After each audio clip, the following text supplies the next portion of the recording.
is a presentation of Fox Sports.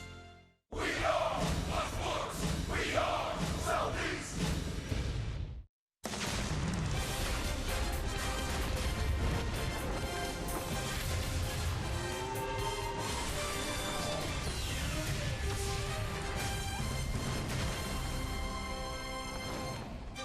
It is time for Braves baseball. It's another gorgeous evening here in San Diego, California. Hopefully the Braves ship will come in finally here out west. It's been a rough road trip in Los Angeles and here in San Diego, but we join you from Petco Park, where Aaron Blair gets the ball in Game 2. Hi again, friends. Chip and Joe, welcome back to the ballpark. Rough night last night for Atlanta.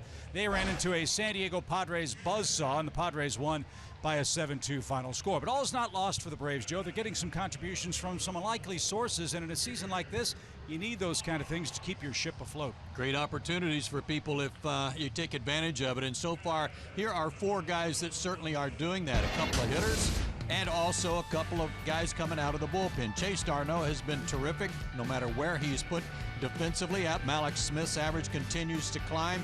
Withrow and Crow, right-hander, left-hander, both doing a real good job in the bullpen for the Braves. You see good numbers for them. Now it's time for guys like Freddie Freeman, Nick Markakis, Ender Inciarte, and one of the two catchers, or both of the catchers, to get going and try to help the Braves out, try to help a couple of those guys out who are playing well. A.J. Przinsky's in the lineup behind the plate tonight. Freddie Freeman is back after an awful day as far as illness was concerned in Game 1 here in San Diego. Plenty to talk about as we continue from Petco Park. The Braves and Padres have been very friendly trade partners. We'll talk about that history right after this.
Sponsored by Delta Airlines, your local Ford dealer, and Xfinity. X1 from Xfinity will change the way you experience sports.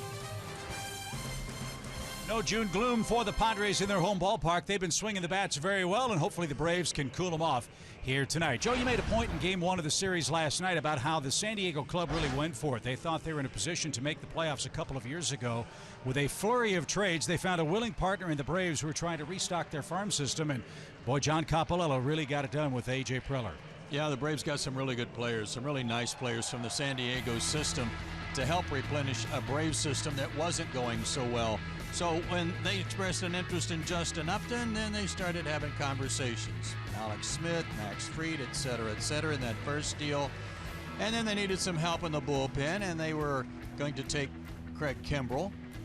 And on the top of that, they took Melvin Upton Jr. So as those conversations grew between the two organizations, the deals kept growing, and the players kept adding up for the Braves on the Braves side in terms of replenishing their minor league system.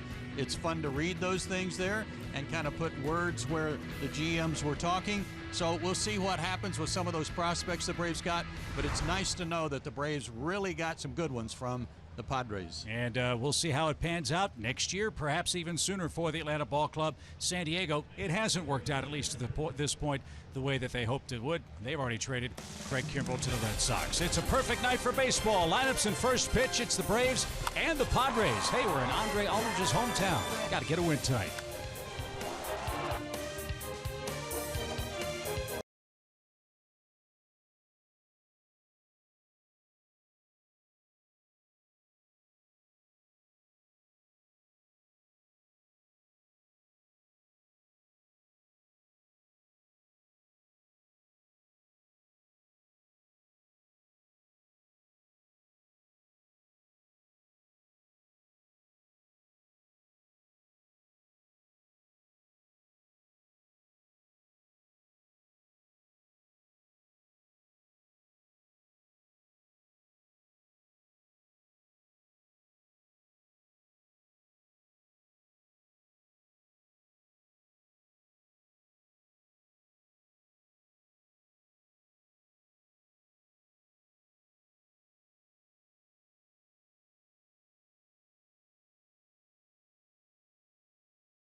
Just about set for first pitch here in San Diego. The Braves try to break through for the first time on this road trip. Western foes have been awfully tough for Atlanta so far this year. Atlanta just 3-11 against teams way out west, and they've dropped their last 5 games in a row. So time to change that. Padres, as you'd expect, swinging the bats very well. They have the exact same lineup out there for Game 2 that they featured in Game 1, where they had a 7-run outburst, handing the Braves their 11th consecutive defeat here in San Diego, California. So Colin Ray gets the ball. He's the man on the mound, and he seeks win number 4. His last 4 starts not so good, Chip. 6.64 ERA in those 4 outings. 5 innings per start, but a bunch of walks. He got a no decision despite the fact that his team scored 12 runs in his last outing. He went 5 1/3, gave up 6 to the Mariners. He is 25 years old, 6'5", 225, born and still lives in Cascade, Iowa. Originally a 12th round pick out of Indiana State back in '01. And Colin Ray, fastball in the low 90s, a good curveball. There was a lot of cutters off his fastball and an occasional split finger pitch. The Braves saw him last August, and he beat Atlanta, giving up just 2 earned runs in 5 2/3 innings. So here's a look at the lineup as presented by Brian Snitker. Inciarte, d'Arnaud, Freddie Freeman, first, second, and third. Markakis, Kelly Johnson, A.J. Przinsky, all lefties in the middle of that attack. Castro, Aaron Blair, 8th, and Malik Smith is in left field and batting 9th. Another cool evening at Petco. And Ender Inciarte is ready to go.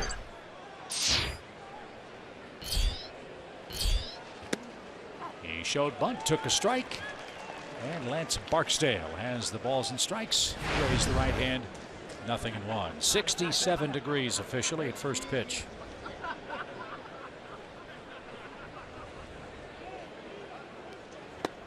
And we better enjoy this cool weather, because when we get back to Atlanta, it's going to be smoking. Let's see, temperatures in the mid to upper 90s when the Cubs come to town. Swing and miss. Nice hot fastball there from Ray, 94.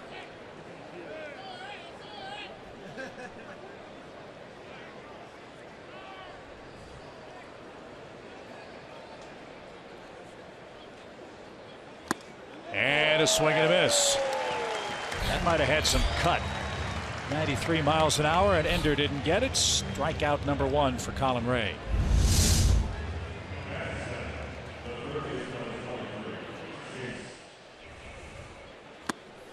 Some good high cheese.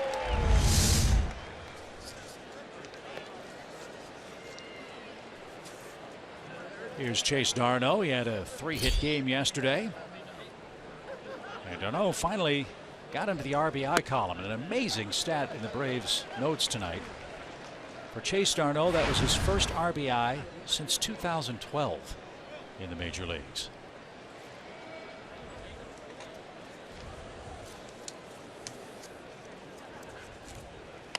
And a cue shot toward first. That's picked up by Will Myers. Easy play. And 2 up and 2 down. So now we get to the meat of the order. We talked about some of the complementary players that are doing good things for Atlanta. Here's where things have gotten dicey. Freddie Freeman and Nick Markakis. Yeah, these guys have both struggled. Nick had a rough month of May that's carried over. Nick did have a 3-hit game in Los Angeles the other night, so some signs that he's bouncing back. Not the case for Freddie. His last 9 games, he's 4 for 30 with 13 strikeouts.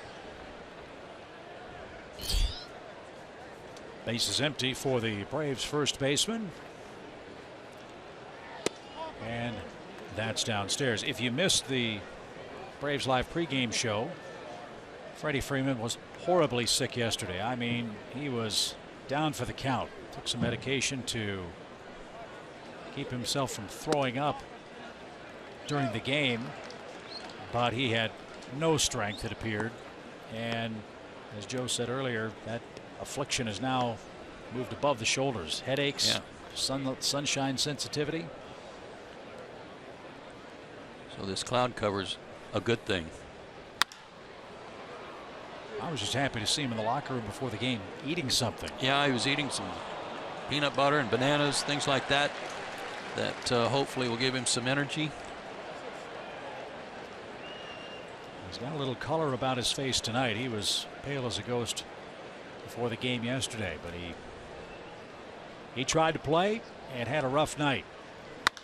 And this one's hit high in the air down the left field line. Melvin Upton gives chase. That one is in the seats. We had quite a long chat this afternoon about knowing when and where to take some time off. And I said, I know everybody knows you don't want a day off, that you don't want to sit, you want to play. But you got to be smart about it over the course of 162. And he said, you know, I'm finally beginning to realize that and quit trying. I've got to quit trying to be so stubborn. just missed a corner, full count.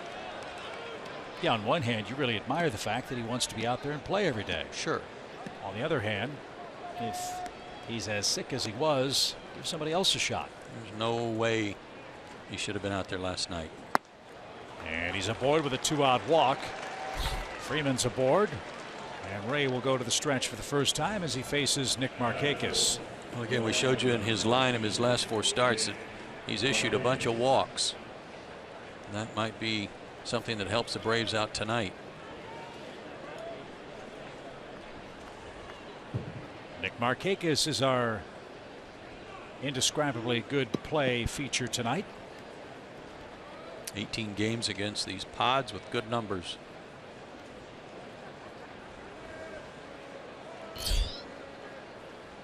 He has seen Colin Ray and is 0 for 3 against him. The pitch is in for a strike. Good breaking ball.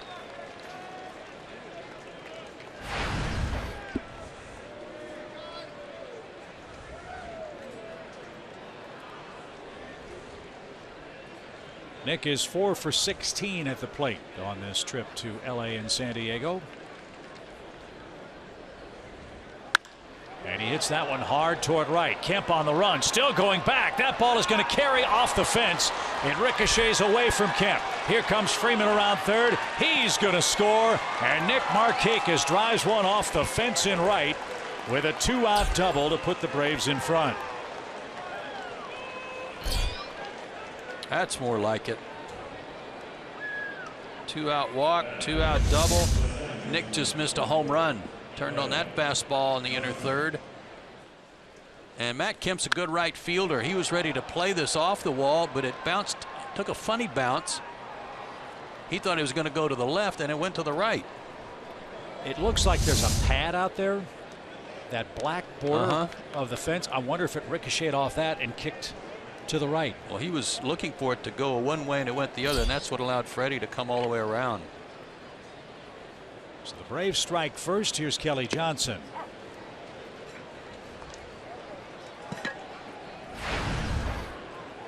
(32nd) RBI for Nick, leads the club. And his 15th 2-base hit. So again, Atlanta scores in the first inning for the 3rd straight game. Will they be able to hold the lead? Will be the question. There's a good angle watching it come up. Oh, it's like an indentation there for that message board. There's like some padding that protects the corner.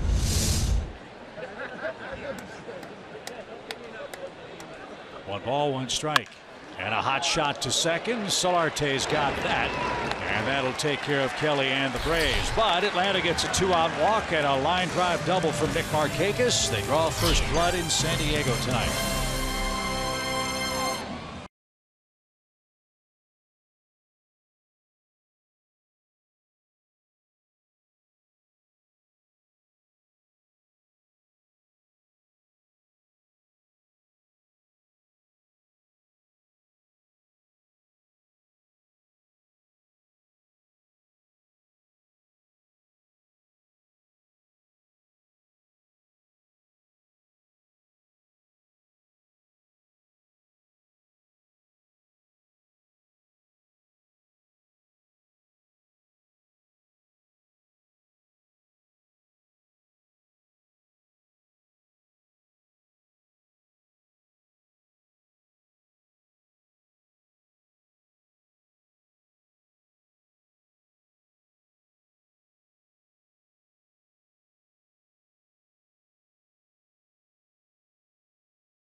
2-out double. That gives Aaron Blair a 1-0 lead as he goes to the mound in San Diego tonight. And the young right-hander could use some good fortune. Well, he got 1 run to work with, and that's quite a bit compared to the 3 total he's been given in his 7 starts this year.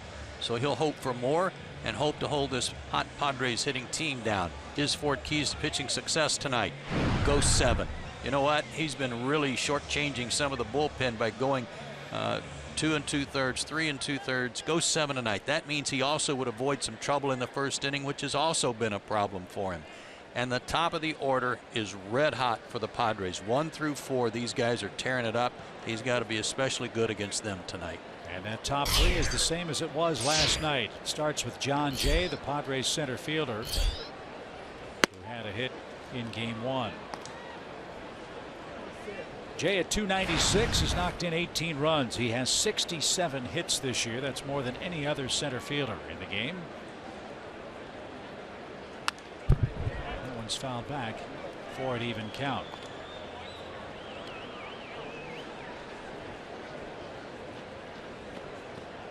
Jay's riding a 6-game hitting streak, and he's got a hit in 12 of his last 13 games. There are a lot of Padres that have similar numbers in this lineup.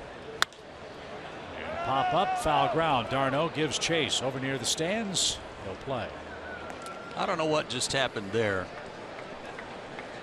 but on that pitch, d'Arnaud and Garcia both moved to their left at the same time, almost like they were tipping off what pitch was coming. And you can't do that if you're going to find some positioning. See this? If I'm a hitter, that tells me I'm getting something inside or something off speed that I might pull. And Blair gets Jay to swing and miss. There's a good start for Aaron. 1 up and 1 man down. Padres are swinging the bats very well.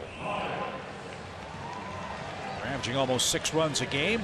Will Myers is in the middle of that. 2 more hits for him, including 10 RBIs in his last 12 games. Yangervis Solarte, the cleanup man, hit a big 3-run homer off Williams Perez yesterday.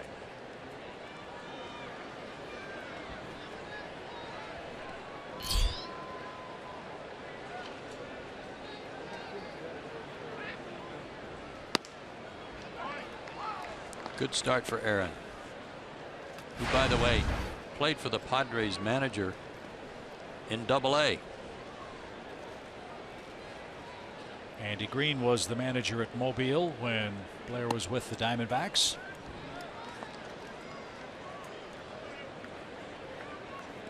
This is his first year as the San Diego skipper.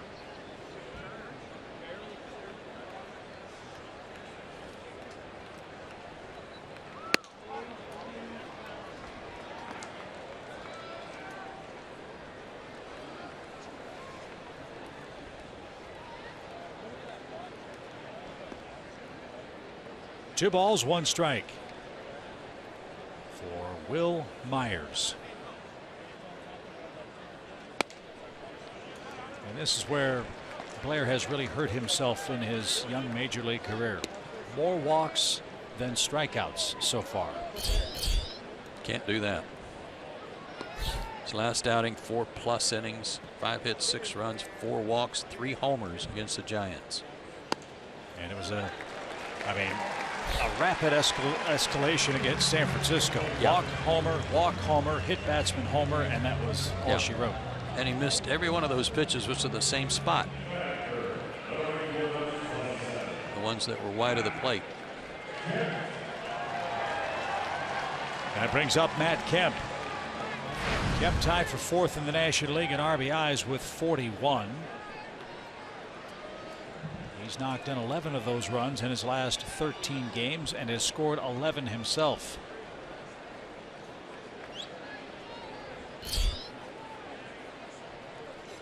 Myers runs, got a big jump. AJ's throw will be late. So Joe mentioned last night that Will Myers likes to run. He just stole his 7th base in 8 tries. And he's in scoring position with 1 out. Leaning made it a little easier to make that crossover step and able to hang onto the base.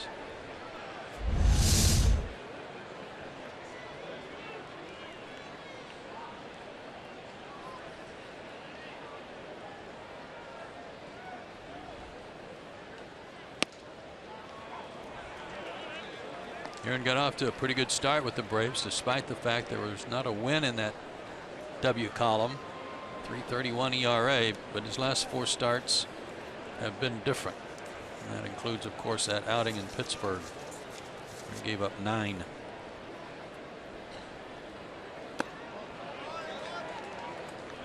Two balls and a strike.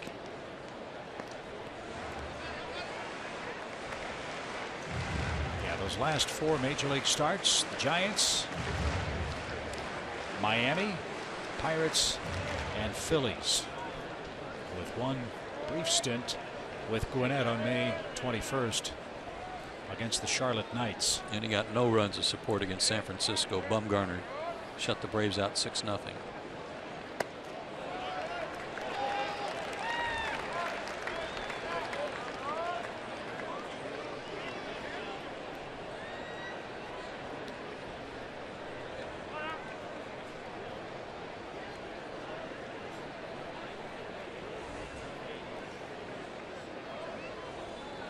Another good hitter's count. 3 balls and a strike. And a shot up the middle, a base hit. Inciarte charges. Myers around third. Ball dropped.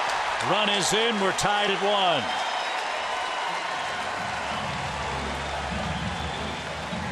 1. So both starters allow a first inning walk, and that costs them each a first inning run. And Matt Kemp continues to sizzle. That's his 42nd RBI. Top of the order. Somebody's going to get you the way they're swinging the bat right now. That ball was hot coming through the infield. I think Ender had a play until this. So the Braves score in the first inning for the 3rd straight game, and the opponent does as well. And here's Yangervis Solarte, the hitting hero for the Padres, a towering 3-run homer here last night.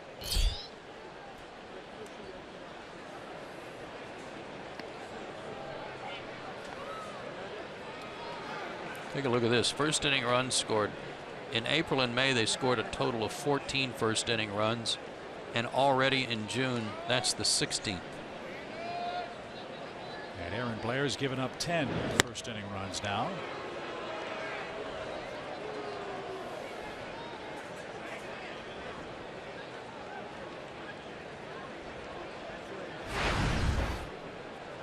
One in, one on, one out.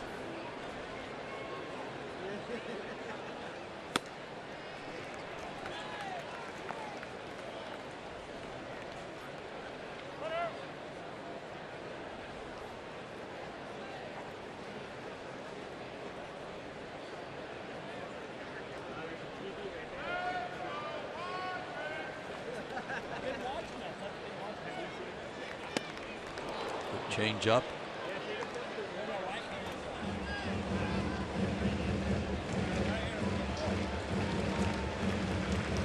It's kind of catch-22 here. I mean, you got to make good pitches. You got to throw strikes. You can't walk a bunch of people against the hottest part of their order.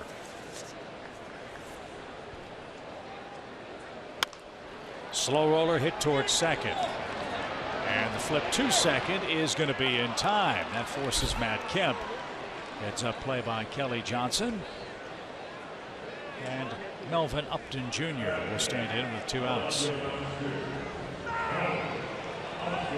That was a real good play by Kelly because he saw Kemp right in front of him as he's fielding the ball, so he knew exactly how far he was from the bag and knew that he had a play. Cut down the lead runner, keep him out of scoring position. Try to hold him to 1 run.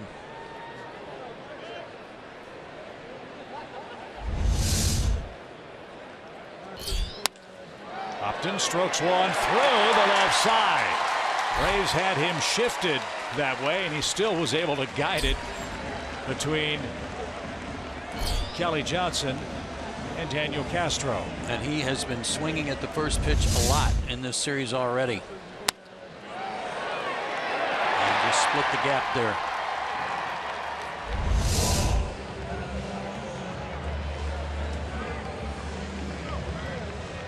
So the inning continues. Here's Brett Wallace. Wallace playing third base really out of necessity. The Padres don't have a true third baseman ready to play for them every day. Wallace with 4 homers, 11 RBIs. And a bouncing ball to first. Freddie Freeman's at the bag, and that will retire the side. 1 run, 2 hits, a 1-out walk comes home to tie it up as we head to the second.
Southeast. If you can't catch it on TV, that's all right. You can stream Braves games on your mobile device now with Fox Sports Go. It's a free app available through your app store. Just download, log in, and watch the Braves wherever you go.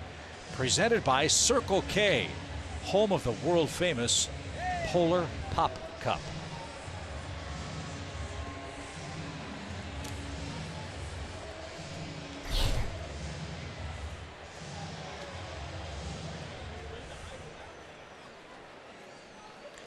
We go to the second. Thank you. A.J. Przinsky leads things off. A.J. at 209, no homers, and 11 knocked in.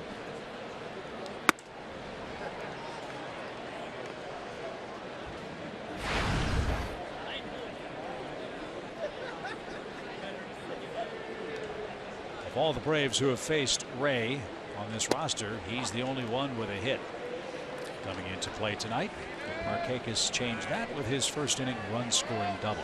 We talked to A.J. last night after the game about what you and I discussed during last night's game about the possibility of hitters hitting too much, swinging too much, and being tired by the time the game starts. And he couldn't have agreed more. And quickly pointed out Andrelton Simmons, which we did last night too, about how the Braves had to put a limit on how many swings he'd take a day.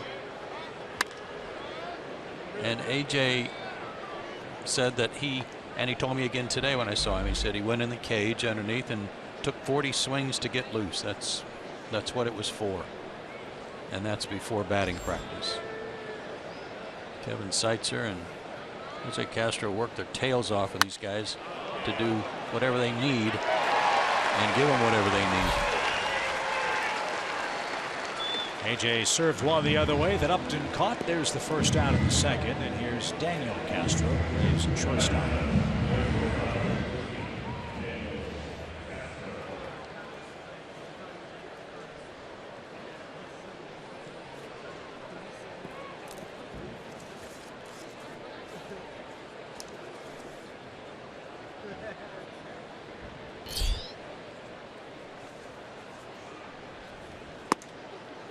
That stayed high. 1 ball, no strikes.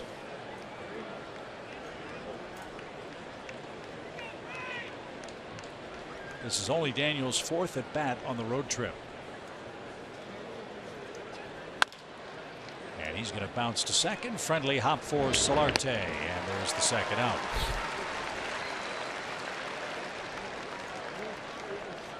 And Braves pitcher Aaron Blair is hitting 8th tonight. He'll stand in with the bases empty.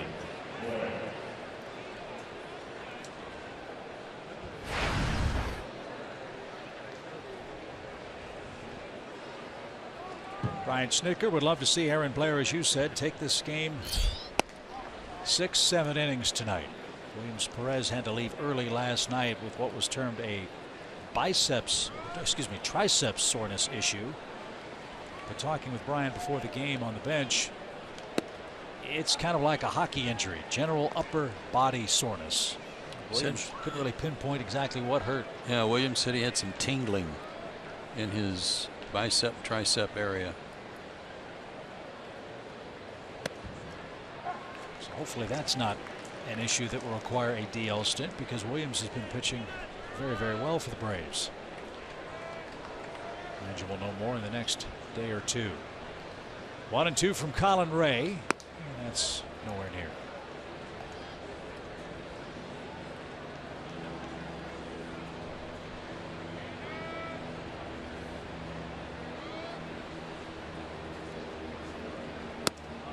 And that's caught on and missed. 3 up, 3 down. Second strikeout for Ray. He's coming up for San Diego in a tie game in the second.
Piece headed into the bottom of the second inning. Aaron Blair on the mound for Atlanta. We were talking to Brian Snitker, asking him, how do you know when a player is ready to be called up to the show? And he said he can by all means be ready down in AAA, but you never know what you're going to get when you add that third level to a stadium. But he said the only way for these young guys in their rotation to really learn is to get on the job training and to stay locked into these games and fight. And we've seen Aaron Blair incredible so far this season. A lot to work on, but definitely a lot to build off of, guys. You're exactly right, Kelsey, and that's what his former AA manager Andy Green said about him too. He called him tough, tough-minded, and willful. So I thought those were good traits from an earlier time in his career that hopefully Aaron has carried forward here, and it seems like in most cases we've seen that from Aaron, even when things aren't going his way. Derek Norris leads off for the Padres and takes a strike. Well, we've talked about it a lot too. Tom Glavine said as much. One would think that Aaron Blair is going to learn a lot more up here. Winning, losing, getting outs, getting hit hard, whatever may come his way, than he would pitching at AA or AAA at this point in his life. Yeah, we hope that is the case. Absolutely the case.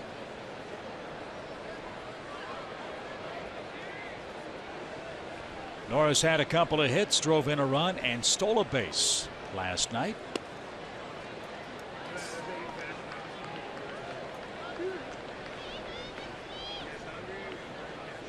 There are the splits between the minor leagues and the big leagues this year for Aaron.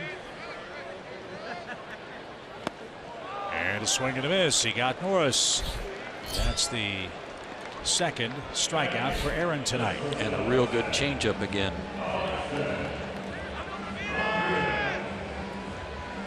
He's big, he's strong, 6'4", 250. He's just 24. Hasn't made that many big league starts. You know, this is his 8th There's a learning curve here that's really steep at this level.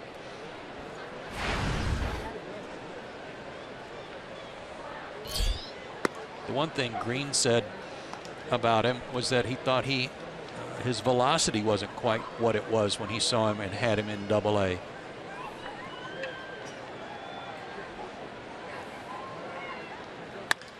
Ground ball towards short. Daniel Castro with a perfect throw takes care of Alexi Ramirez. Since we didn't see him in Double-A, it's hard to quantify that and say, yeah, what's the deal? He's not throwing 94 anymore. But one of the scouting reports I got from the Diamondbacks was that he has a real hard sinker, a real downer sinker. And I think we saw a lot of that in those first few starts that we haven't seen as much of recently. Well, he's gotten the ball on the ground 3 times tonight, 2 strikeouts among his 5 outs recorded. Now the pitcher Colin Ray is up with 10 strikeouts in his first 19 at bats.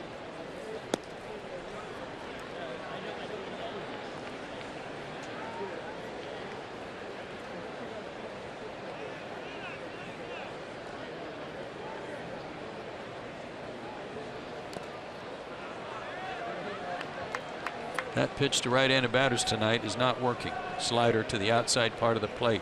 He walked Myers on it. It ultimately cost him a run.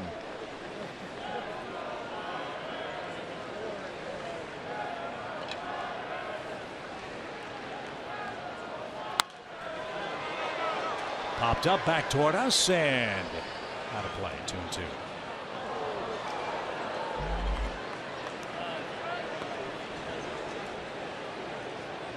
When we get to the third, the Braves will have Malik Smith leading off. Game tied, a run apiece.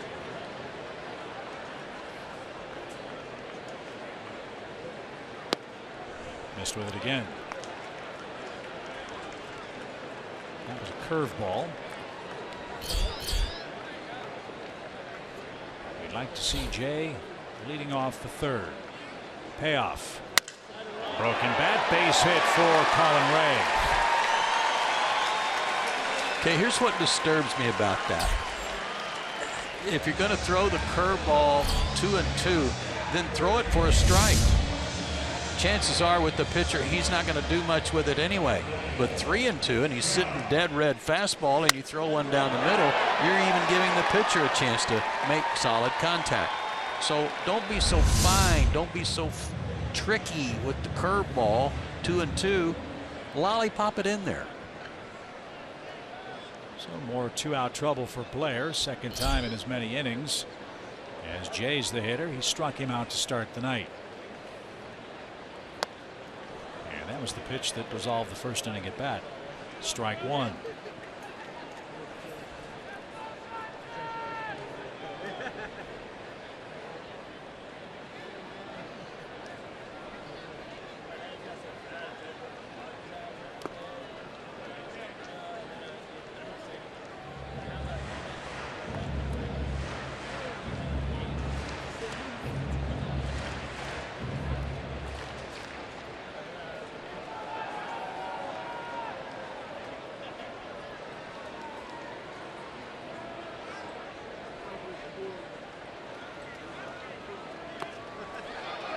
That hit Jay.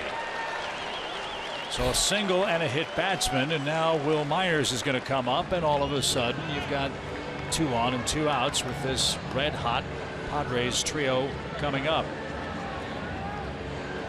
Didn't do a whole lot to get out of the way of this.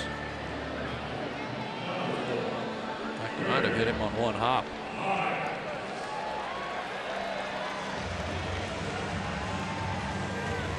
Definitely did.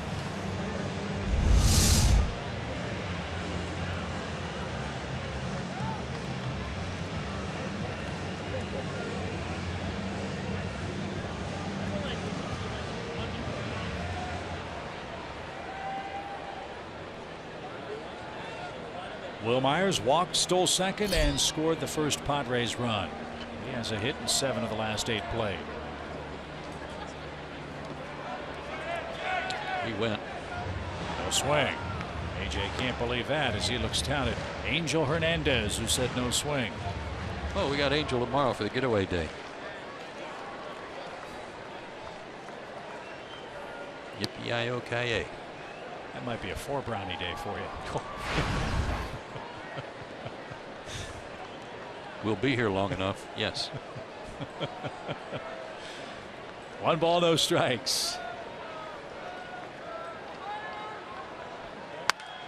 Base hit to left. Here comes Ray to third. They're going to wave him. Mallex Smith loads up. His throw to the plate is right on the money. How about that? Glenn Hoffman sends the pitcher around third with Matt Kemp waiting on deck. And Mallex Smith threw a strike to the plate to end the inning. Alex got on it quickly. Can't get any more accurate than that.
And I'm still shaking my head over the decision to send the pitcher who didn't get a great jump on that base hit to left with red-hot Matt Kemp coming up, even with 2 outs. Yeah, it kind of surprised me too.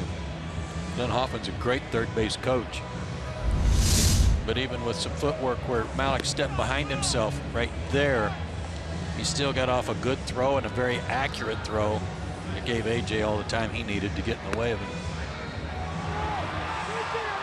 So Braves will take that opportunity and hopefully turn it around into some momentum offensively as Mallex will lead off the inning. Mallex at 239.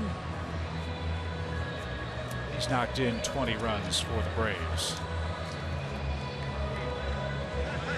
Mallex Smith, part of the deal that sent Justin Upton and Aaron Northcraft to the Padres. The Braves got Max Fried, Dustin Peterson, Jace Peterson, and Mallex Smith in that deal.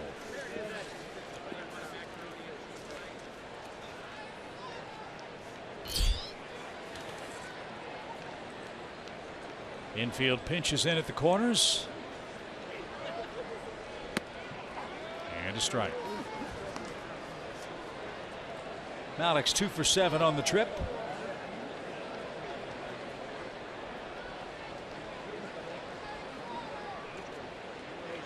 And is hitting .328 out of the 9th hole in the Braves lineup. That's worked out pretty well.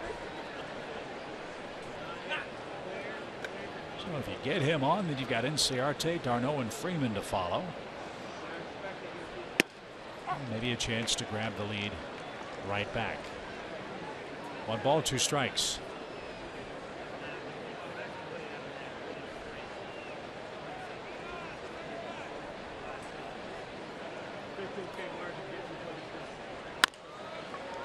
That's hit toward Wallace. A lot of spin. Long throw, and Mallex easily beats the wrap at first base. Infield hit.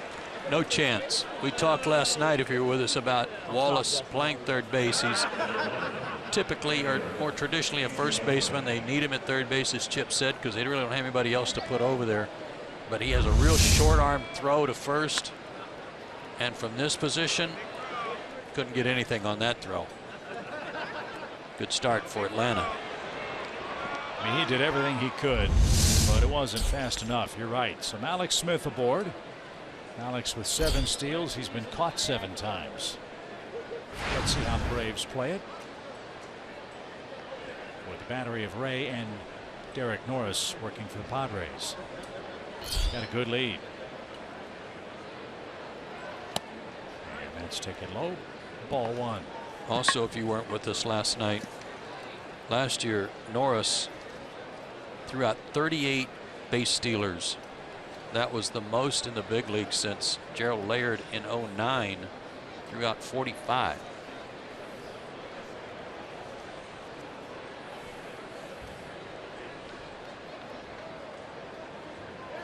Alex is going. Pitch low. Norris's throw is not in time. And to wait for the call at second from Will Little. But Alex Smith safely in at second base with a stolen base, his 8th. And this was only close because of Norris. Good crossover step, good acceleration. Norris had to pick that one up right off the top of the dirt. Watch this. And throw somewhat sidearm to release it. Great release. And still made it a close play. But that's number 8 from Alex.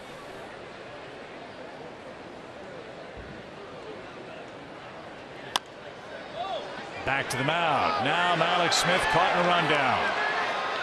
He'll try to stay in long enough to get Inciarte to second. He did. And now Alex pushed Inciarte off the bag. And somebody's out. It's going to be Alex Smith. A collision at the second base bag.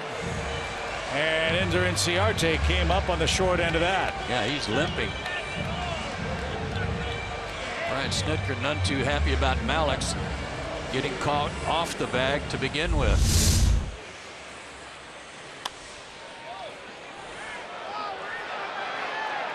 Second base running mistake on this road trip for Smith.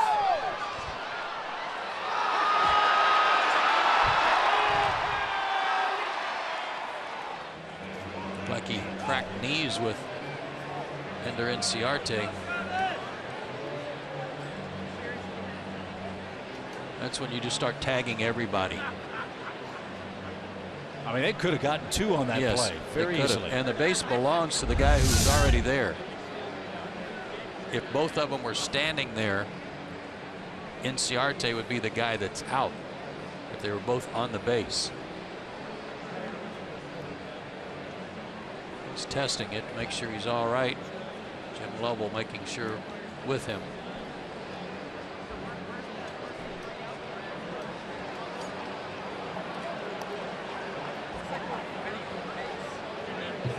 So the scoring on that play is Smith is out, 1 unassisted.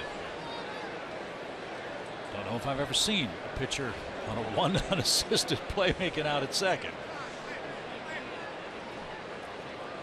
And now Andy Green's going to come out and talk things over with Lance Barksdale. I wonder if he's going to object to the fact that Alex Smith had his hands on Ender Inciarte to keep him on the second base bag. I think they're probably looking at the video inside, Chip, wondering if they call the right guy out for what I just said, that Inciarte, if both guys are on the base, Inciarte's out. And then if Alex falls off the base, then he could have been out.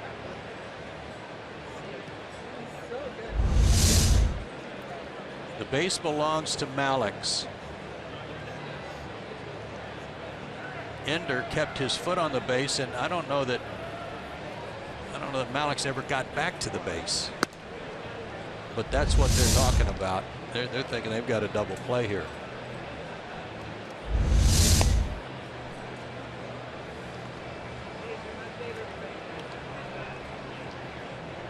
Well, my question, did they ever tag Alex Smith? Doesn't look like Ray ever tagged him. He tagged Ender Inciarte, who was on the bag. Well, he was calling. He pointed at Ender and said, "You're safe." He pointed at Alex, said, "You're out."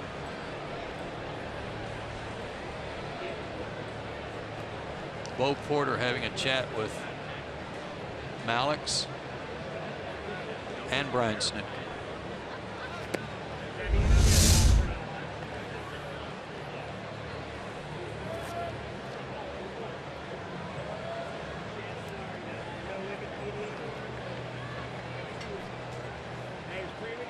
It's been resolved, and play will resume.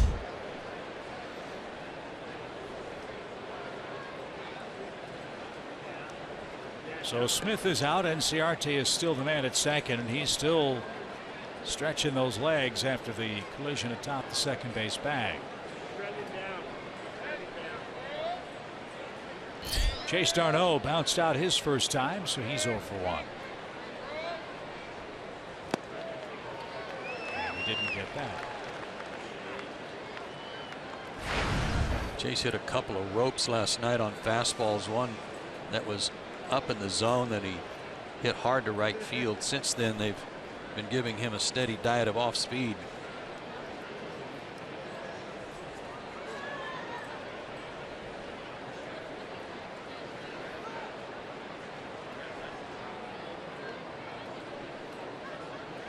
Chase Darno is our Academy Sports and Outdoors leaderboard. A very hot hitter for the Braves. Yeah, since the middle of May, tied for the 4th best average in the National League.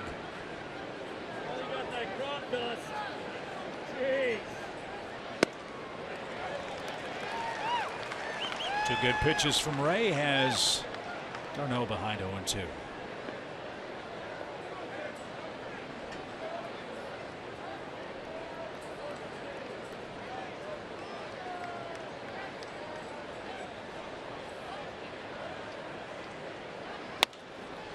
Base hit to left. Here comes Inciarte around third. Upton loads up. His throw to the plate is offline, and Darno keeps his hot hitting going.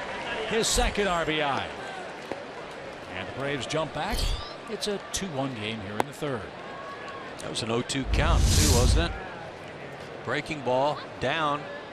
He just dropped the barrel on it. What a wonderful thing for a guy like Bo Porter who wants to wave a guy home. He knows he's got Inciarte running who can cut the corner. Beautiful base running there by Ender. And if his leg was bothering him, he couldn't tell. I was going to say, if there was any positive that came out of the rundown play for the Braves, you have either Malix Smith or Inciarte. Either one of them can run. And Ender comes home, and now Freddie Freeman rips one toward right. That's in for a hit. Darno's on his way to third. And the Braves have 3 singles here in the third inning. A much needed hit for the Braves first baseman.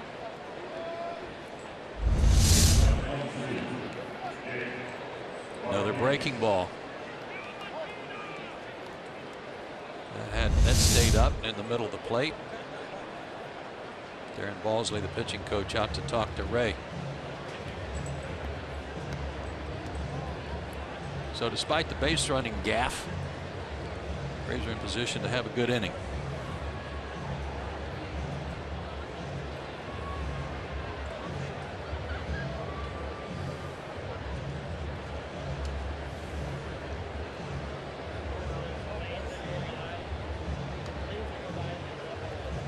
Darren Balsley's the Padres pitching coach. He's back in the dugout.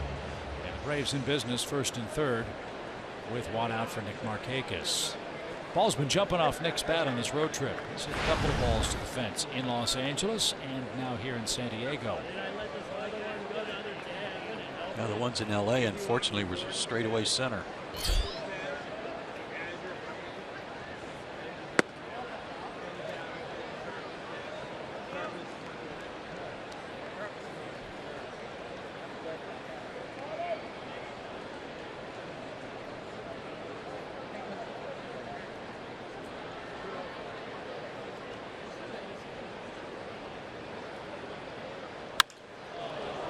To left.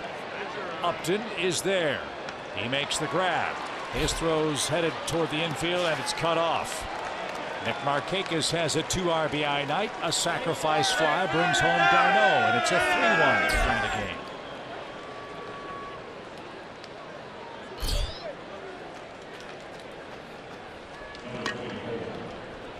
game. Nice job by Nick. His second RBI, as you said. 33 on the year. Freeman and Markakis having a good night. That was needed.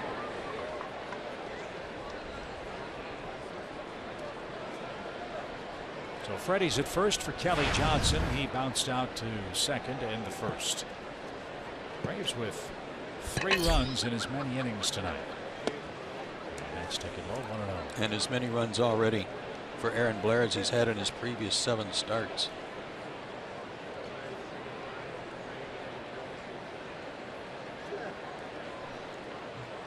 Some more coaching going on in the dugout. That's good to see. Kelly lays down a bunt. Ray with a bare hand makes a great play. He's the only man that could have made that play, and he robs Kelly Johnson of a bunt single. But a good inning for Atlanta. They score twice. They do it on 3 hits.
Miserable streak in San Diego. Enjoy a 3-1 lead. Aaron Blair gave up a first inning run, and again the key to the Padres, get their table setters out. As you mentioned, the 1, 2, 3 hitters are smoking hot.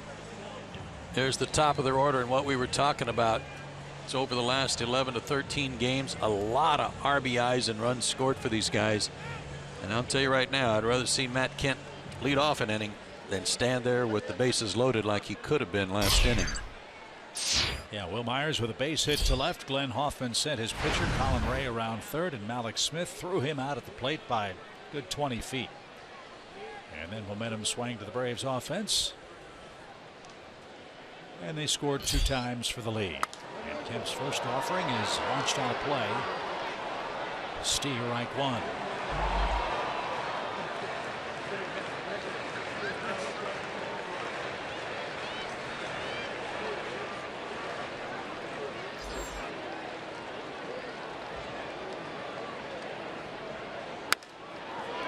Little pop, shallow left, and Malik Smith is the man that makes the play. He and Cincinnati had a little confusion. They've already had 1 collision. We don't need another one tonight. No. To Malik's credit, though, he wasn't going to give up on that. He was going to make sure that it hit in his glove if it didn't hit in Cincinnati's. And that's something that Aaron has got to understand, and I'm sure he does, is that he's got some guys that can run it down out there. Don't nibble so much. That was a good changeup to Matt Kemp that even on a flare it didn't drop in.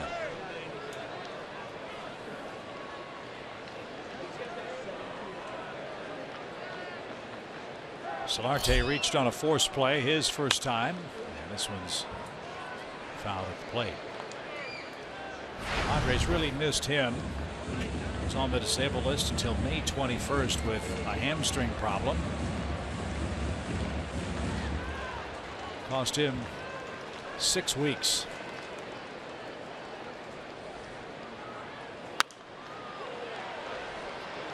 And that's out of play. His manager was bragging on him today about the energy he brings to the lineup, and he does have that. I mean, he hit that home run last night, and he was all grins all the way around the bases and sprinting around the bases, jumping up and down when he got to the dugout. High energy guy. Padres are his 4th organization. The Twins, Texas, Yankees, and now the Padres. And a ground ball to first. Freeman with the backhand. He leads Blair. And good communication and execution. 2 outs. Another ground out for Aaron.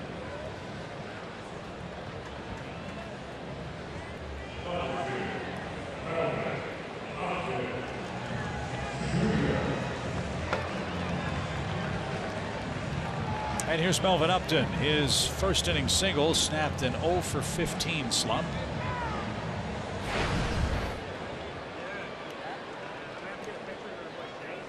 And again, beware that he's been hacking at that first one.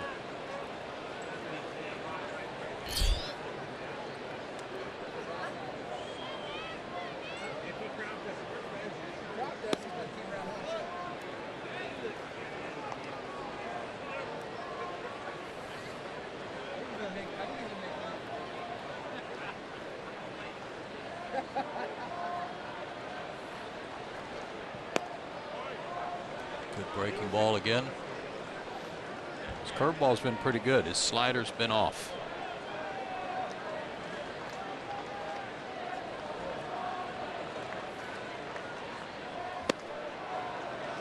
He's been sitting 91 most of the night. I've seen a 92 on the fastball. Well, look how far Melvin is standing off the plate. He threw that just a little bit off the plate, almost impossible for Upton to reach it. Look how far Upton is away.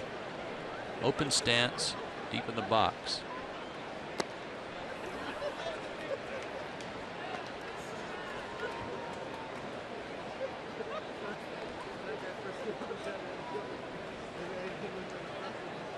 It looks like he's almost inviting you to pitch him away. And yet, if as a hitter, if that's what you want, then you would think he would be trying to drive the ball to right center and not come over the top of it and pull it. And maybe that's where some of his problems have been.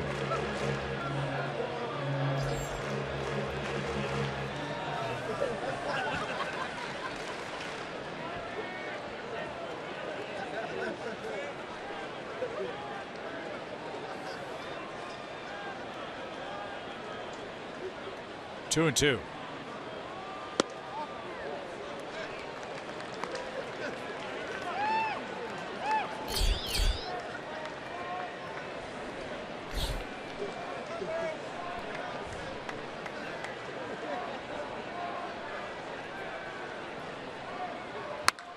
Ripped down the left field line and into the crowd.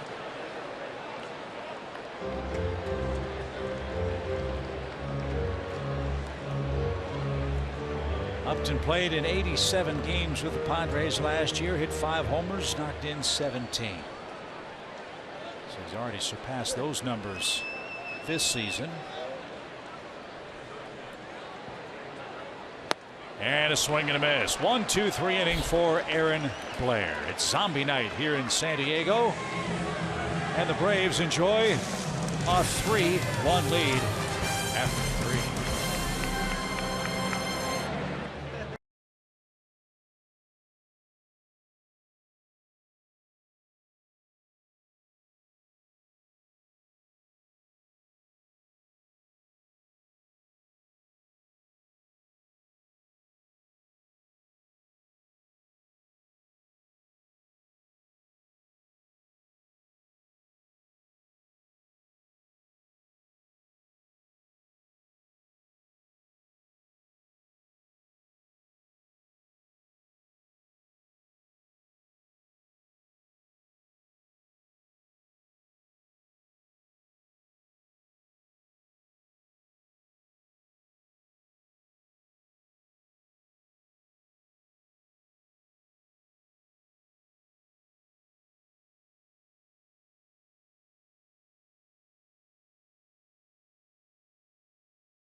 San Diego will be the host for the All-Star game this year. The American League All-Star balloting was updated today, and here's who would start if voting ended today. I was really surprised when I saw that Salvador Perez is the leading vote getter in the American League. Not that he's not deserving, he certainly is, but congratulations to him on leading at this point.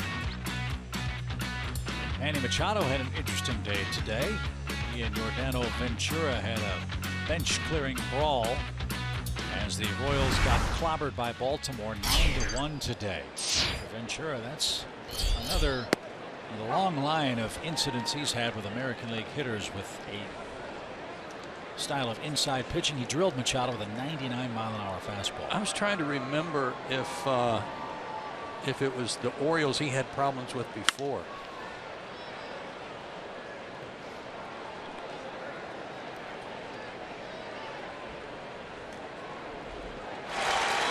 And here it is. Glove down, hat off, game on.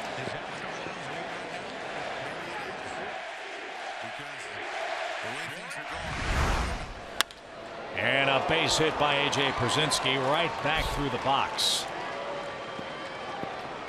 That's 2 hard hit balls for A.J. tonight. Line drive to left his first time up.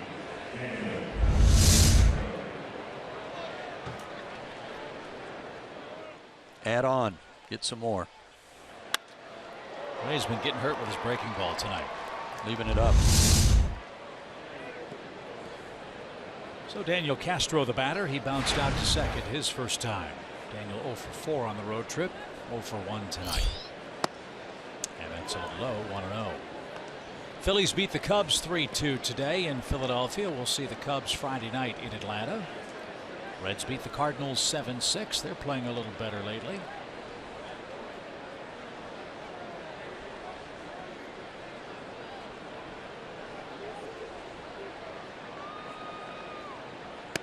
And the Reds follow Chicago into Atlanta.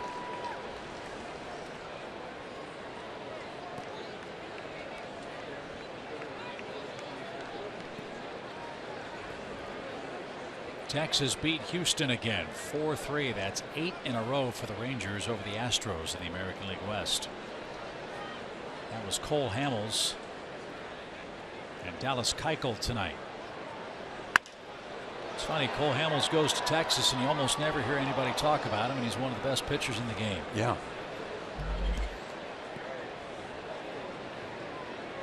Getting you Darvish back too.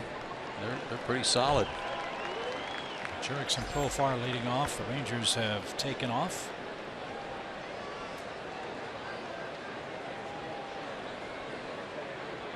Texas a very good club. 1 ball 2 strikes for Castro, and that's back our way. And we'll do it again.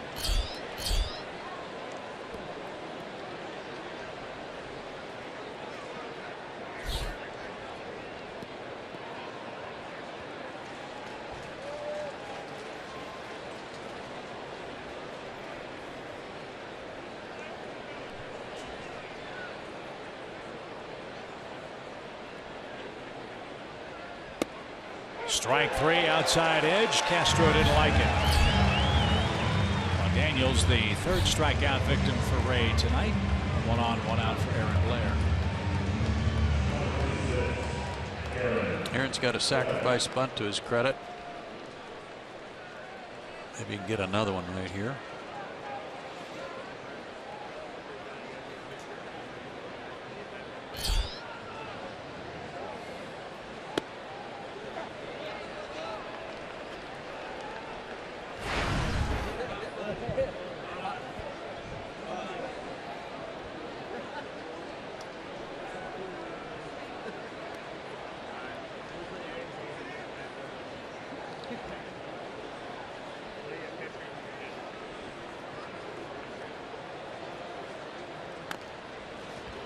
That's pushed foul. It's 0-2.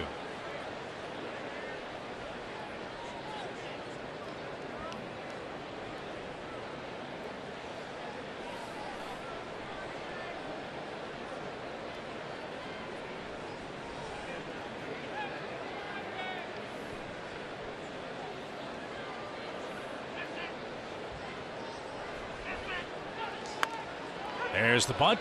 Myers charged, fires a strike to second. On to first, not in time. Well, that was Jeff Bagwell-like. Bagwell with the Astros was one of the best I ever saw, charging on bunt plays and throwing to the bases. Myers got the lead runner and almost started a double play. And had to spin to get rid of it, too. Nice feed.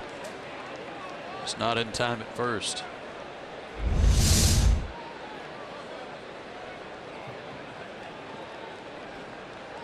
So Blair will run the bases with Malik Smith up there. He had an infield hit that was squibbed toward Brett Wallace at third base. This one's hit toward short. The flip to second is in time, and that is that. No runs, a hit, a man left for Atlanta in the fourth. Aaron Blair leads it. It's 3-1 Braves.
Academy Sports and Outdoors. Right stuff, low price, every day.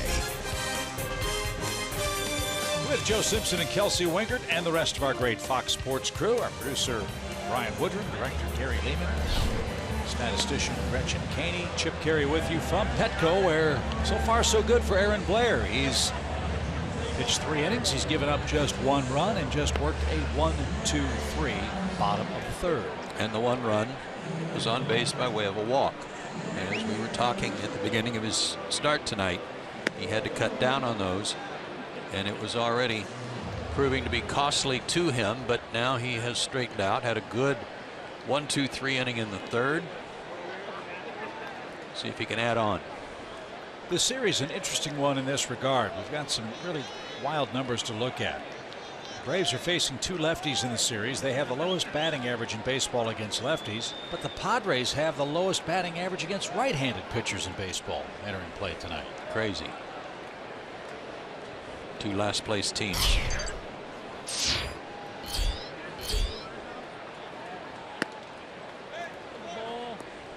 So it's Wallace, Norris, and Alexi Ramirez.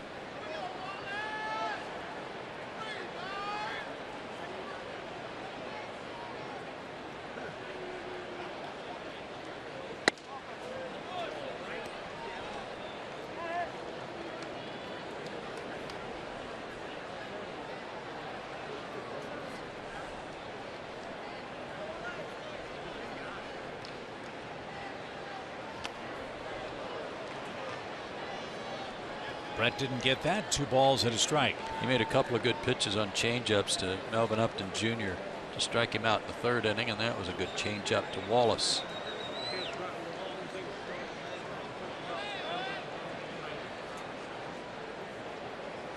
Comes another one. And that's a bullet hit foul. Nice play on the ricochet by the ball girl.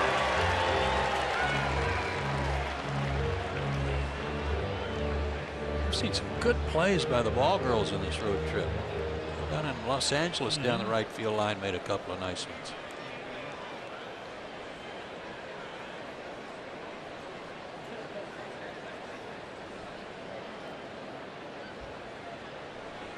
Now the 2-2. He is rolled slowly up the middle. Braves had a shift on. Easy play for Daniel Castro. And Blair has another ground out. One man down.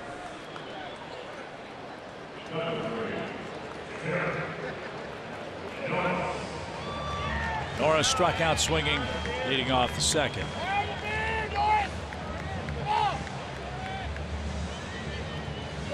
Joe mentioned this man's good defensive work. Norris was an all-star 2 years ago when he played with Oakland. He hit 10 home runs with the A's in 2014, had 14 homers here for the Padres last year. And already 6 this season. Yeah, and his average certainly down, but he's beginning to heat up. 2 for 4 last night. That makes him 9 for his last 21. What a valuable weapon it is to have an offensive catcher who can do those good things defensively too. Norris last year had 49 extra base hits out of the 129 he had in total.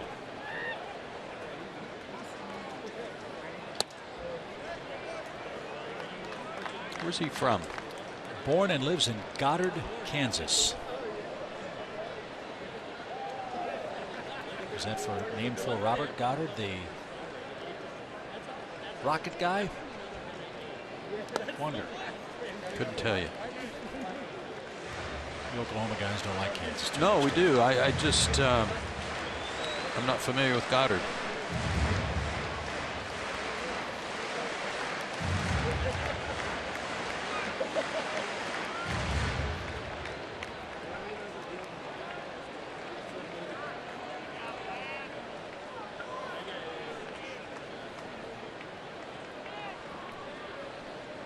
Two and two.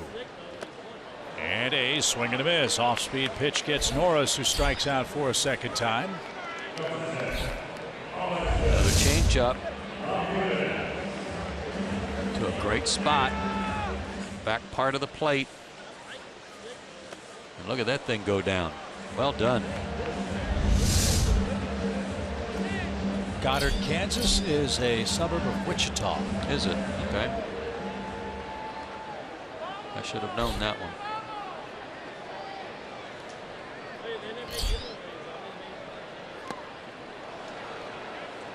Alexi Ramirez missed that ball by a good foot, maybe a foot and a half.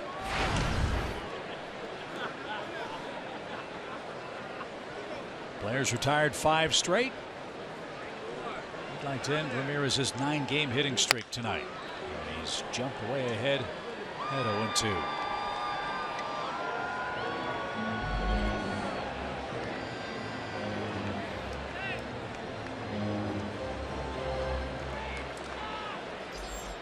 Ramirez has some power. 3 homers, 2 of them came Wednesday night. Also drove in 5 runs in that game.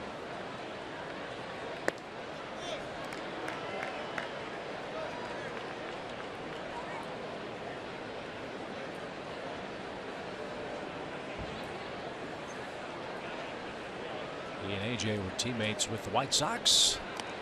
And that went all the way to the screen. 2-2.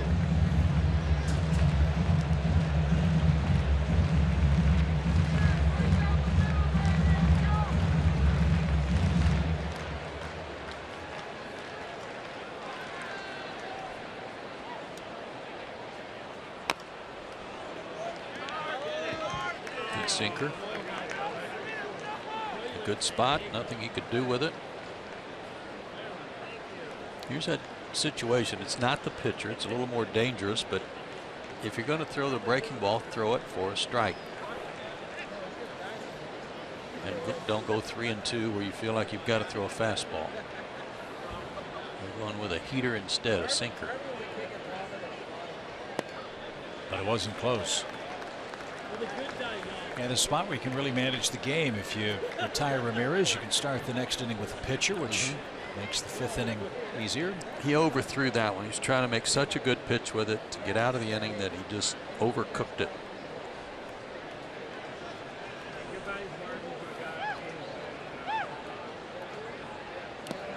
And he lost Ramirez. So for Aaron Blair, he's had some 2-out trouble in the first, 2-out trouble in the second. Now a walk to the 8th place hitter, Alexi Ramirez, and that'll clear the pitcher.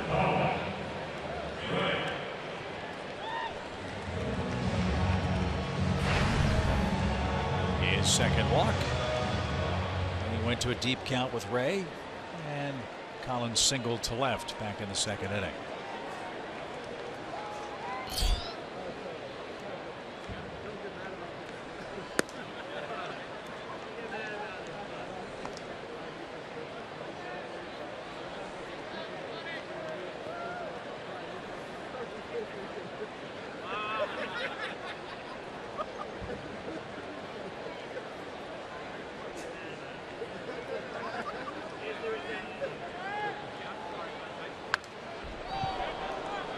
Pretty good cut.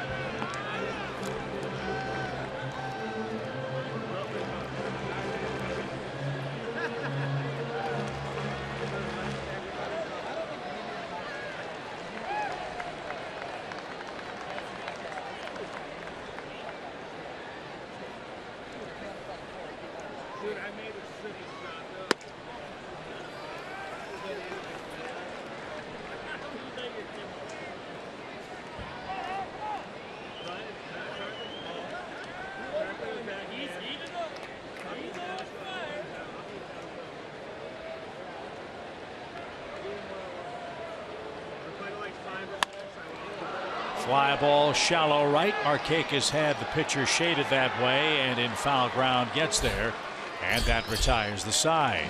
Enter Inciarte. The top of the Braves order gets things started. The Braves try to pad a 3-1 lead.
At a 3, Padres won. The first, second, and third hitters are up for Brian Snitker. Braves trying to snap an 11-game losing streak to the Padres here in San Diego.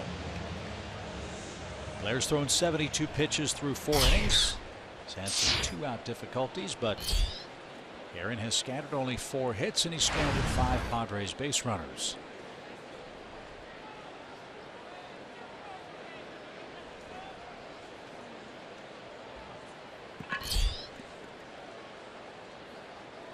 Colin Ray goes to work, and a first pitch swing and a base hit to right. That'll bounce softly in front of Matt Kemp. And Ciarte scores Atlanta's 6th hit. Good signs for Ender. A single and a double his last 2 at bats last night. And 1 for 3 tonight.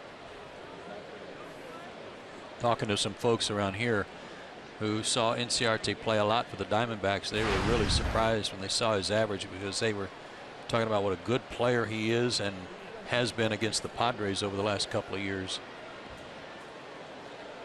Well, he's having a good series so far. That's his 3rd hit. Now d'Arnaud bats. He singled on an 0-2 pitch and scored a run.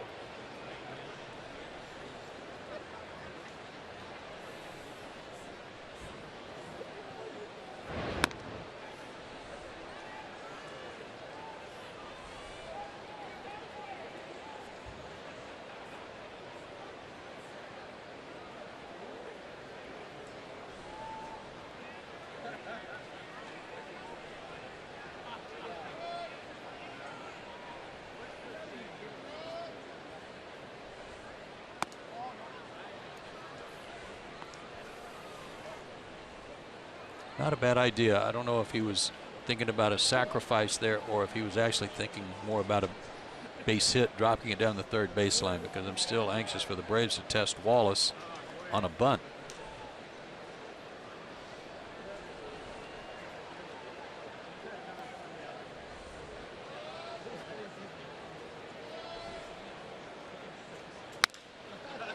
Bounced foul past 3rd.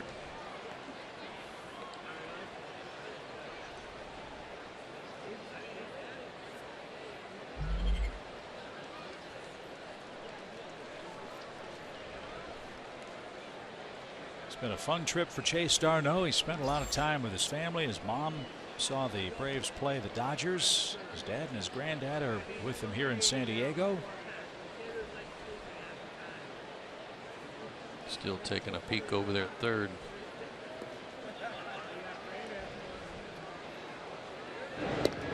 Got a note on their message board here that Chase d'Arnaud played for the Anchorage Glacier Pilots in the Summer League a few years ago. You hear a lot about the Cape Cod League now for Summer League baseball, but there's still some hot and heavy good baseball played in Liberal, Kansas, Boulder, Colorado, Anchorage and Fairbanks.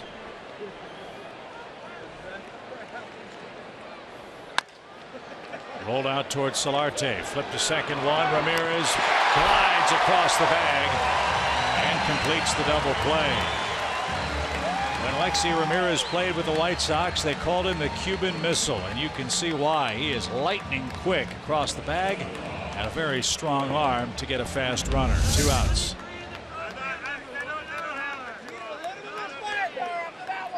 That was some kind of good throw.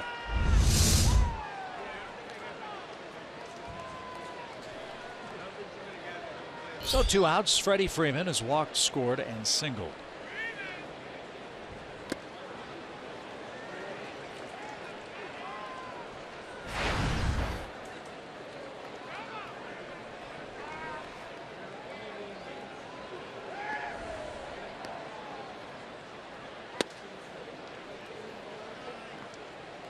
Still got a good fastball. 94 on that one.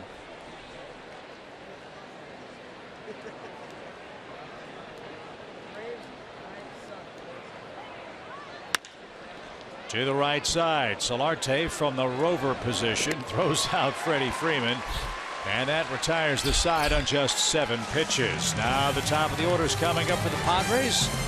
Home fifth.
Cincinnati's now won 7 of their last 10 games after suffering an 11-game losing streak. That's not good news. As I said, the Braves, after this trip to San Diego, head home. We've got the Cubs and know all about how good Chicago is. The Reds are heating up. And a base hit to center for John Jay gets things started in the Padres' 5th. 68 hits for John Jay now. And the tying run comes to the plate in the form of Will Myers. Right off the end of the bat. There's that sporting news you were talking about earlier on this road trip, but it worked. Yeah, I think the Reds bullpen's still giving up a lot of runs, but their offense has been covering it up. Will Myers has had a perfect night at the plate. He has walked, singled, scored, and stolen a base. I mentioned last night that Myers is an exceptionally talented hitter, and the Padres had a huge scare when he started having wrist problems. Those appear to be a thing of the past.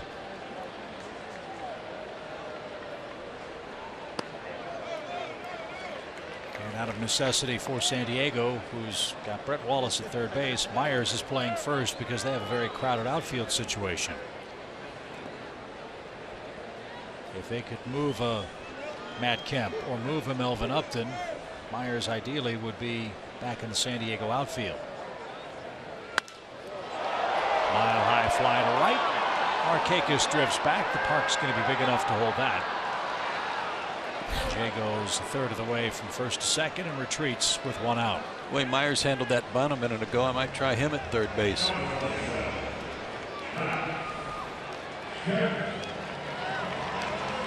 Myers just 25 years old, out of Thomasville, North Carolina. If he can stay healthy, he's going to be a terrific hitter. It hasn't been a problem for Matt Kemp. Kemp, one of the best RBI producers in the National League, earned his 42nd with a first inning single. How many bases did he steal last year? Kemp? Because he doesn't have any this year and has no caught stealings. Not running for a guy that used to steal a ton of bases. Last year, Matt was 12 for 14. Huh. And maybe something to that. Maybe they're just trying to protect something, keep him on the field. Casey Kelly loosening up again. Former Padre.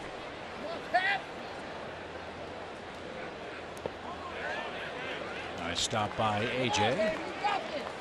2 balls, no strikes. I'm sure the thinking for Brian Snitker is for Aaron Blair, get him through 5 innings with a lead, turn it over to the bullpen, and give him a chance to pick up a win.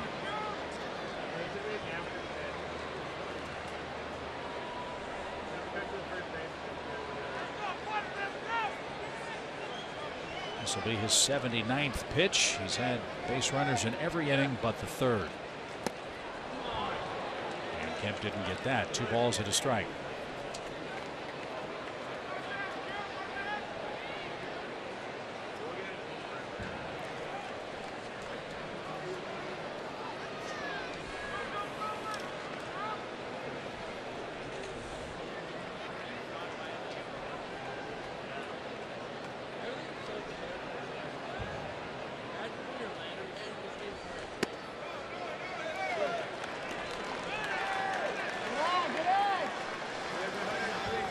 Pitch for him right here. Come on, Kent, you got this.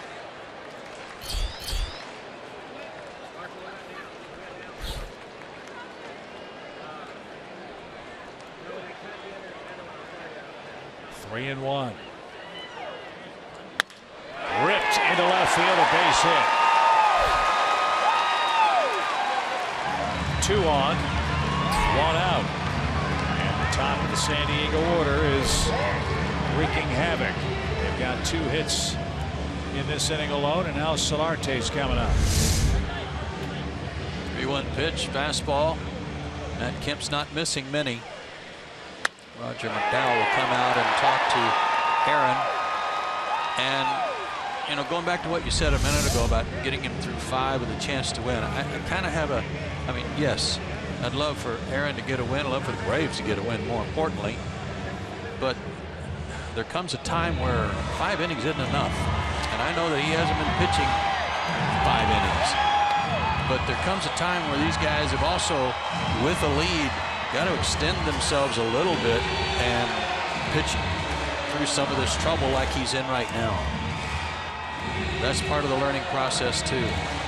But it goes back to what you've talked about in his early innings work. So many long innings, deep counts. Yes.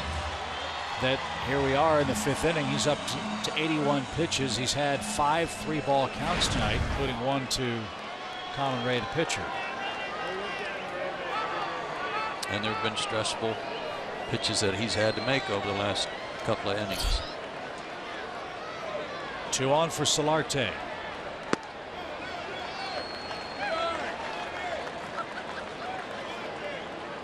We know he has power. He hit a 3-run homer last night.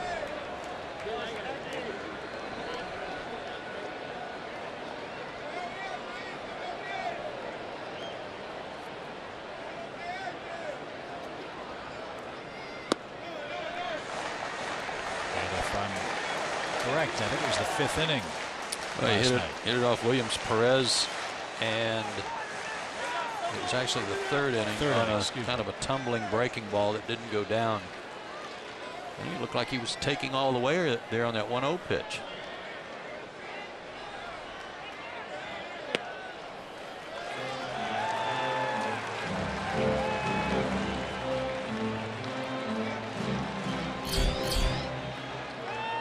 Might be swinging here. Upton's next.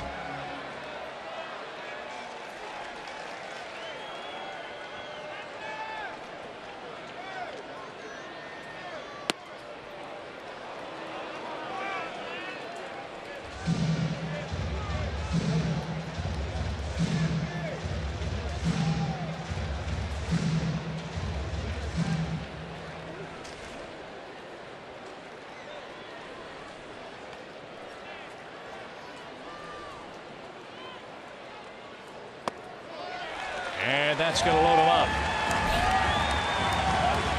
3 walks for Blair, 2 singles, and Brian Snitker is on his way out. Blair cannot get through the 5th.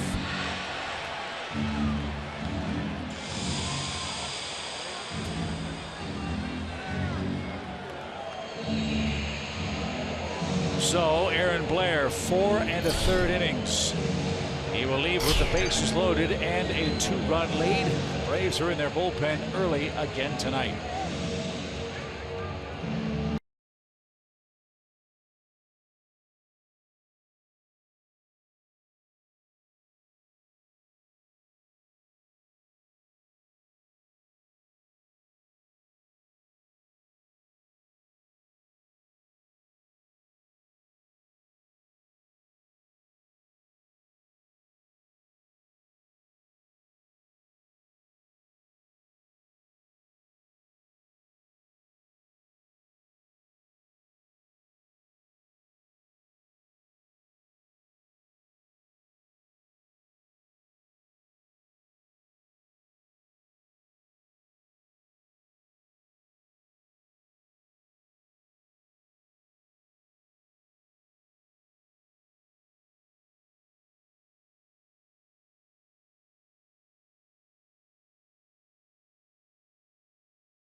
Atlanta Braves baseball is sponsored by your local Toyota dealers, Let's Go Places, the Georgia Lottery, and Zaxby's Indescribably Good.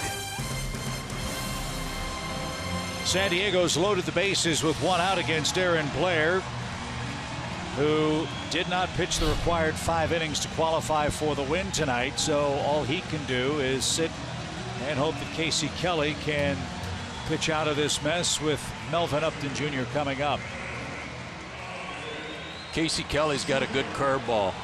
Hopefully he can get one of these guys to jump on a curveball, chase it, hit it at somebody and get a double play and get out of the inning. Upton struck out his last time up against Blair, who made some good pitches on him. We'll see if Kelly can, but beware the first pitch.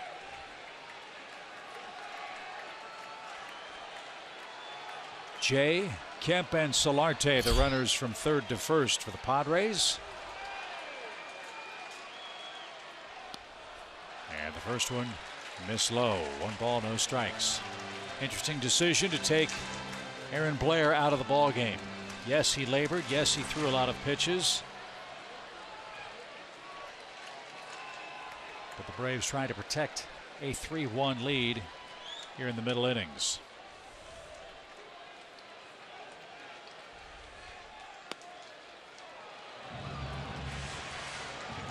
Yeah, but I go back to what I said earlier. At some point, you got to learn how to pitch out of trouble.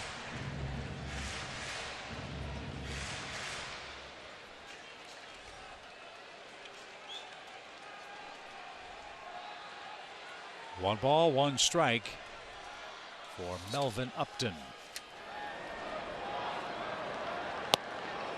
Not close.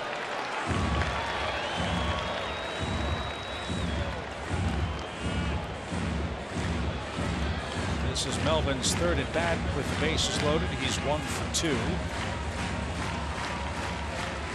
he's been a .262 hitter with runners in scoring position. He's really turned his career around with the Padres.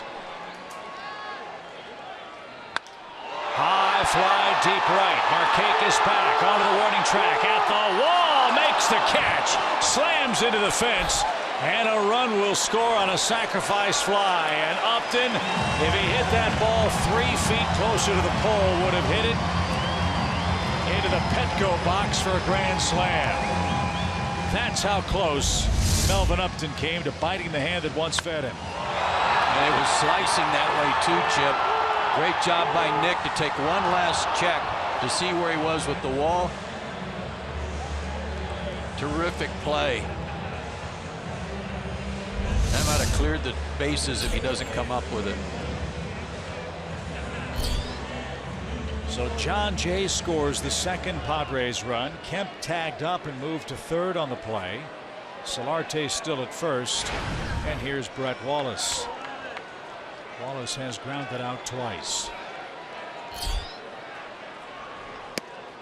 And he takes a strike.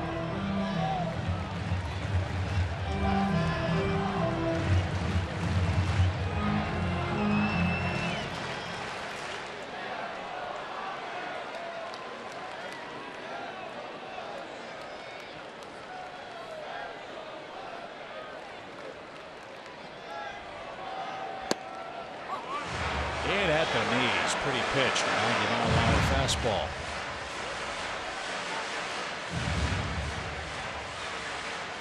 Talked about Wallace last night when he doubled to left center, how he likes the ball down, especially down and in. I think he wants that last pitch back. And that's fouled off AJ, who paid the price.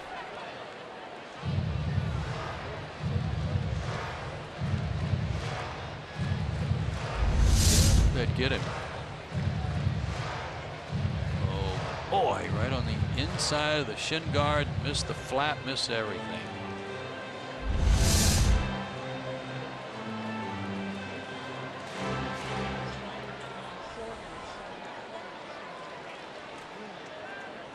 That really hurts.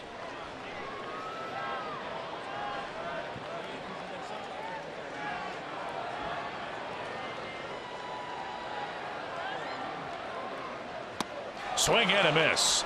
And Kelly came in and put out the fire. So San Diego loaded the bases with 1 out. They settle for 1 run. It's now 3-2 Atlanta as we go to the 6th.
With our Braves Country 5K on Saturday, June 11th.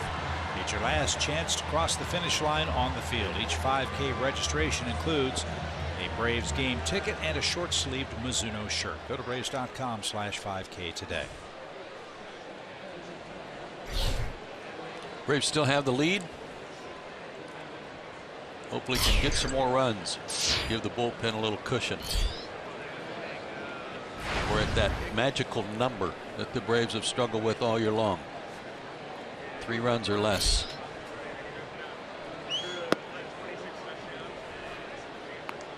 Nick Markakis has had a good night tonight. He has a double, a sac fly, and he's driven home 2 runs.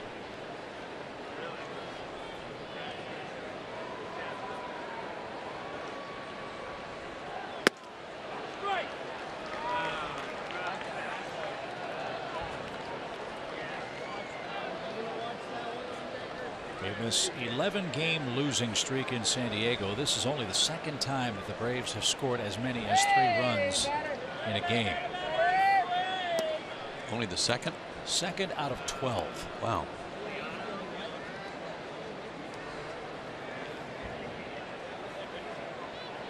But you're right, a few more would help.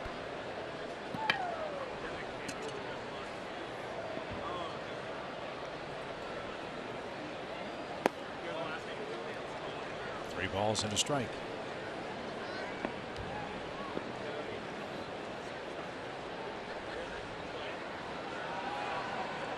Kelly Johnson's next. Hey, Dick! This sucks! This is terrible! Horrible! And he'll hit with Markakis aboard. Kelly had a funny moment last night during the game. There was a ground ball hit to the right side of the infield, and Kelly on the outfield grass couldn't make the play with his glove, but he made the play with his left foot. Yeah, it's tricky. Will Myers right off the end of the bat. I asked him tonight, I said, what were you doing? And he said, well, the ball had a lot of spin on it, and I knew it would really hurt if I fell on it. Well, we weren't the only ones who were laughing at that play. The United States national soccer team, which is taking part in the Copa America, right, had a funny response to that play, and they had a tweet that they put out. Great first touch, but the handball's a bit of a concern.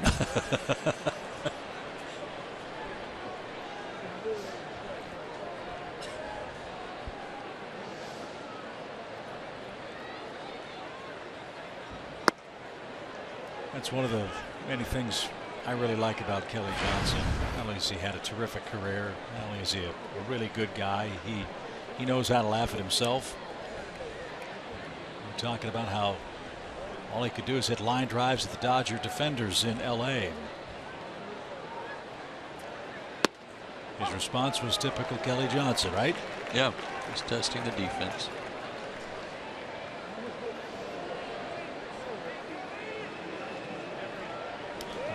U.S. soccer team won 4-0 in their match tonight against Costa Rica. That would be 4-0. Sorry, excuse me. Pardon me. I'll tell you what, you and Andre, we're going to have a little scorekeeping lesson. Strike 3. Retires Kelly Johnson. 1 on, 1 out. Let me rephrase. The U.S. men's national team won 4-0. Bingo.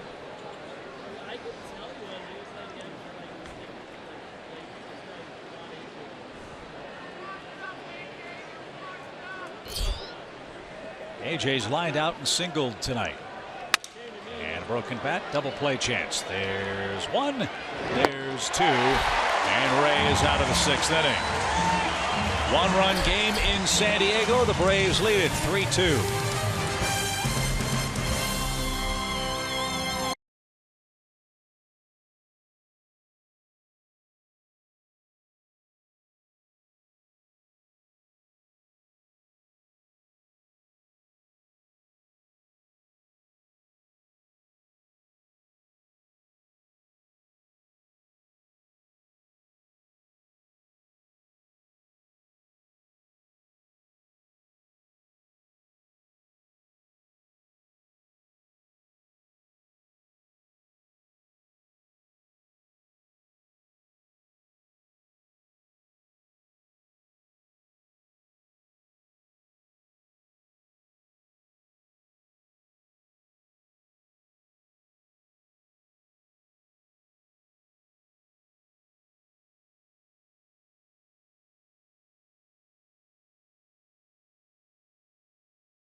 Up after game 2 of our series here in San Diego. Atlanta trying to snap a long losing streak here to the Padres. They lead 3-2. And this is the last 11 games at Petco. And as you said, averaging under 3 runs per game here over that stretch. The ERA and the bullpen ERA higher than the runs per game. Hence 0-11. Kelly will begin his first full inning of work. He came on in relief of Aaron Blair last inning with the bases loaded, gave up a sac fly and then a strikeout. Now he's got Norris, Ramirez, and then the pitcher's spot. Atlanta leads it 3-2. San Diego's pen is beginning to work.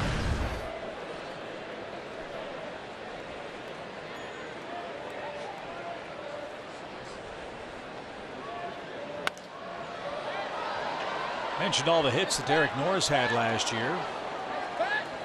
He had 22 infield hits last season. Stole a base last night. Yep. Good point.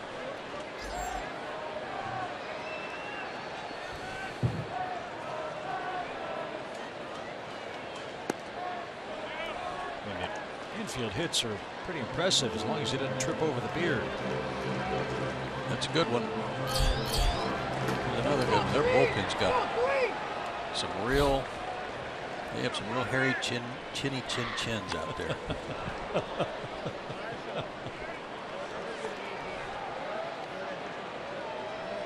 Boy, I don't know how catchers do it. Right? Yeah, it's so hot during the summer. I guess not too bad here in San Diego, of course, but wearing that mask. Whew.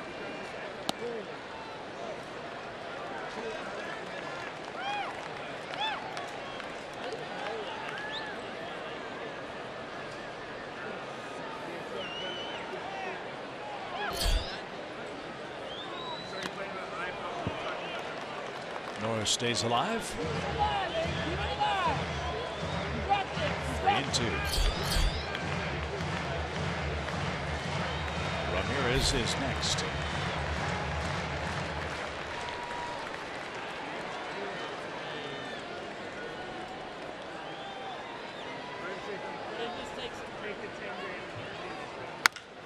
To third. Darno surrounds it. Long throw across and a laser for out number 1. He may have caught that one right in the breadbasket. Make sure it didn't get by him. Chase is playing great baseball. He's done a really nice job defensively at any of the infield spots they put him. That one might have stung. Talked to him today about his hitting and was giving him the old pat on the back and telling him to keep it up. And he said, like I told you a couple of weeks ago, just trying to keep it simple. Roller to short. Ramirez jogs to first. He's out number 2. And it looks like Ray's going to stay in the game with 2 outs and nobody aboard. Padres might try to squeeze another inning out of him with the bottom of the lineup coming up for the Braves in the 7th. Speaking of good defense, how about Daniel Castro? He's committed just 1 error coming into the game tonight in 208 total chances while playing second, third, and short at the big league level over the last 2 seasons. 1 error. Oh, when you have a young pitching staff and you have an offense that doesn't score a lot of runs, if you don't catch the ball, it's extremely noticeable, isn't it? We saw that in the first 4 or 5 weeks, and that's something we cued on right at the beginning days of spring training. The Braves have to catch the ball. Yeah. Well, look at what I was bragging on the outfield a minute ago. Trust these 2 guys who can really go get it in left and center. Nick Markakis, Gold Glove winner in right. And tonight, for example, you've got Darno and Castro on the left side. It's hard to get one by those guys. Another try for Daniel. He'll unload quickly, and Kelly gets 3 ground ball outs. Nice work as we head to the 7th inning. Bottom part of the Braves order is up.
Baseball is presented by Mazda, Georgia Power, and Xfinity. X1 from Xfinity will change the way you experience sports.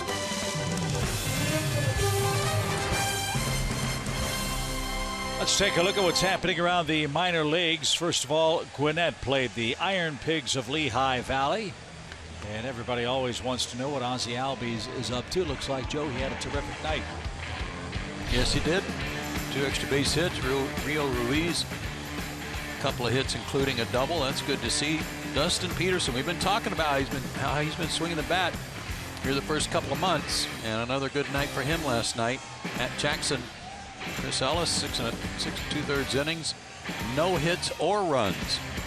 Man, oh man, he keeps dazzling too. Yeah, Chris was working on a combined no-hitter into the 8th inning of that game when former Braves catching prospect Victor Caratini broke it up with a base hit. So that's what's happened in the minor leagues tonight. Here at the major league level, the Braves are leading 3-2 in the middle game of the series. And Daniel Castro will lead off. Quick turnaround tomorrow. We've got a 12:40 local time start for the series wrap-up. Drew Pomeranz will pitch for the Padres, and the Braves give the ball to Julio Teheran.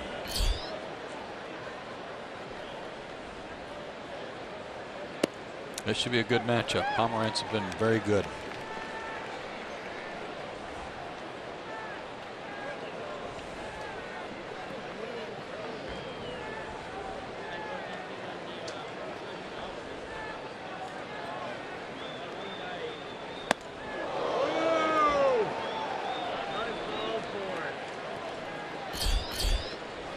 Adonis Garcia is on deck. He'll bat for Casey Kelly. 13 inning and 2/3 of spotless relief.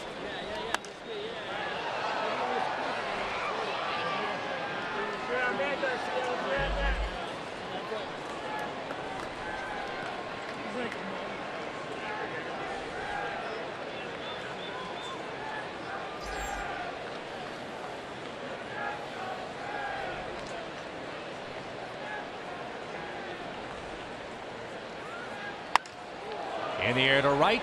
Kemp retreats and has room. 1 out.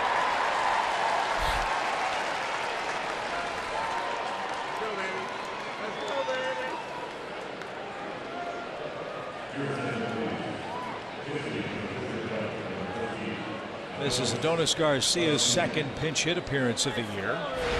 Overall, he's hitting .236 with a homer and 10 RBIs.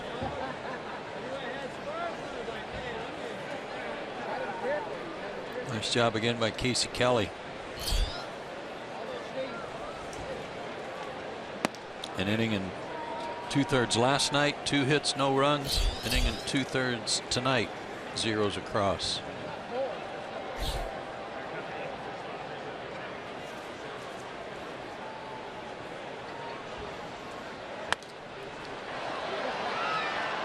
Out of play right side. Garcia 4 for 15 so far on the road trip. He was 1 for 4 last night. He's called up on May 27th from Gwinnett.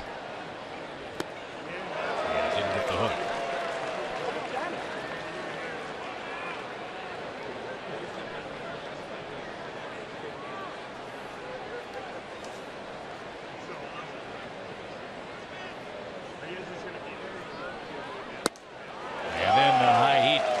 Gets him to swing and miss. That's 5 strikeouts for Ray. 2 outs. And Malik Smith.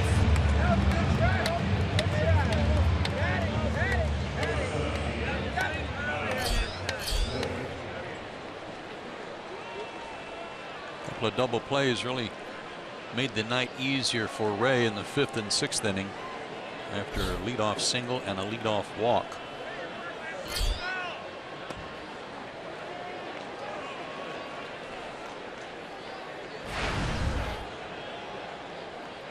Drop that bunt down third base line, steal second, score on a single by Inciarte.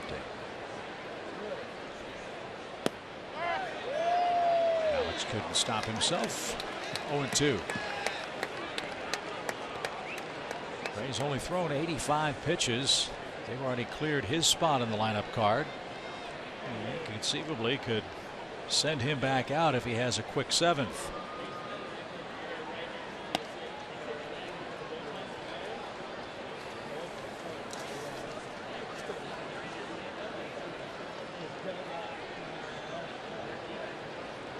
Ray hasn't thrown 100 pitches or more since May 11th. His last 3 starts, 87 pitches, 90 and 94.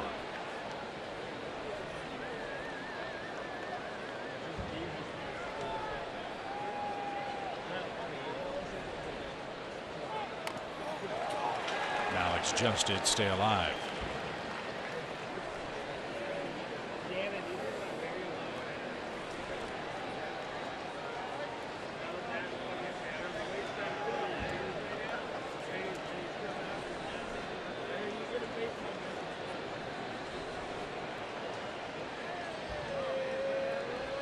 Padres selected Malix in the 5th round of the 2012 draft. Pitch had everybody going to the dugout.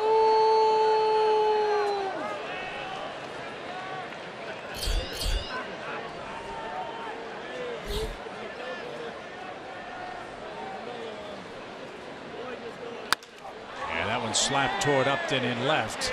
And Melvin twists and turns and makes the play, and it is an easy inning for Colin Ray. 3 up, 3 down. Stretch time. Top of the order up for the Pods.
June 25th, a free post-game concert, all part of the Coca-Cola and Delta Airlines Summer Concert Series. It's one you won't want to miss. Go to Braves.com/concerts and get your tickets today. Bottom of the 7th, good ball game in San Diego tonight.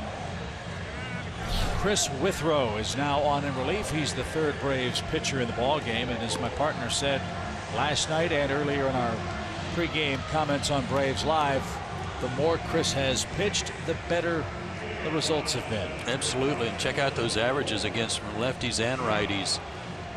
His ERA again continues to go down. His fastball velocity keeps bumping up a little bit because he's feeling more comfortable and letting it go. He's got a good arm.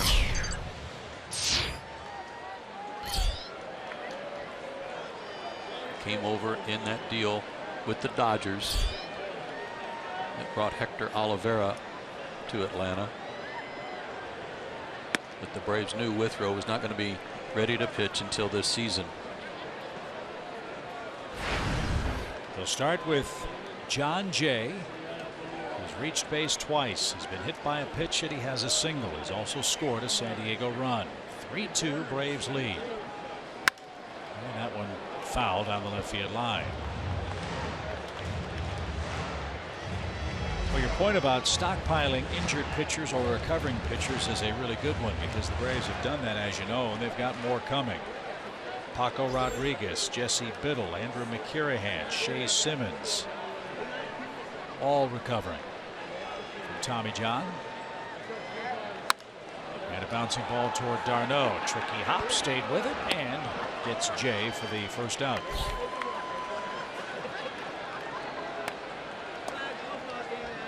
For Shea Simmons, a week and a half, 2 weeks ago, pitched a couple of games where he had some base runners and then it struck out 6 men in 2 innings. Haven't heard much about Shea Simmons lately as to where he stands in his comeback attempt.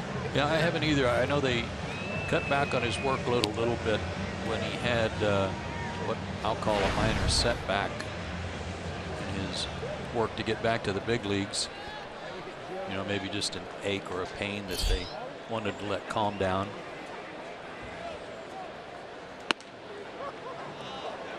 A strike to Myers.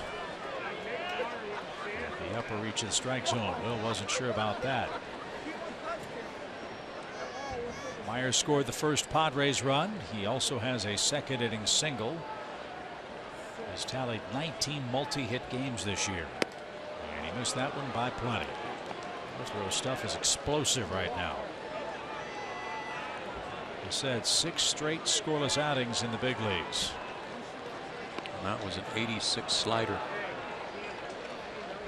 That's 6 innings of 2-hit baseball with 6 strikeouts. Another chance at third. d'Arnaud got rid of that quickly, and Freeman held the bag in foul ground. 2 outs. When you back up a little bit, as Chase did, to wait for that hop, you can't mess around, and he didn't. He knew he was going to get an in-between hop if he charged. Waited for a better hop, then got rid of it quickly.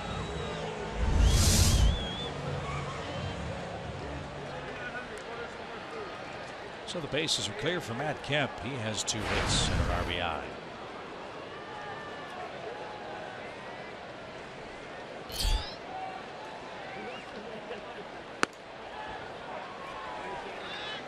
Pitching to an old teammate.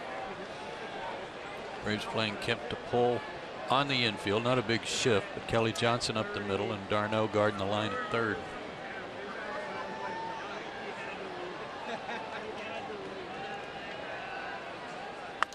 The Braves are wearing out the infield grass in this game. The Padres have hit 4 outs to the outfield tonight. That's a good thing. And one of them was a great catch by Nick Markakis to save the day.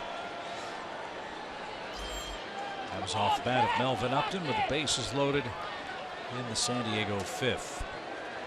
2 quick strikes. Kemp just did keep the at bat going. That was a good pitch. I don't know how he spoiled it. That was 95.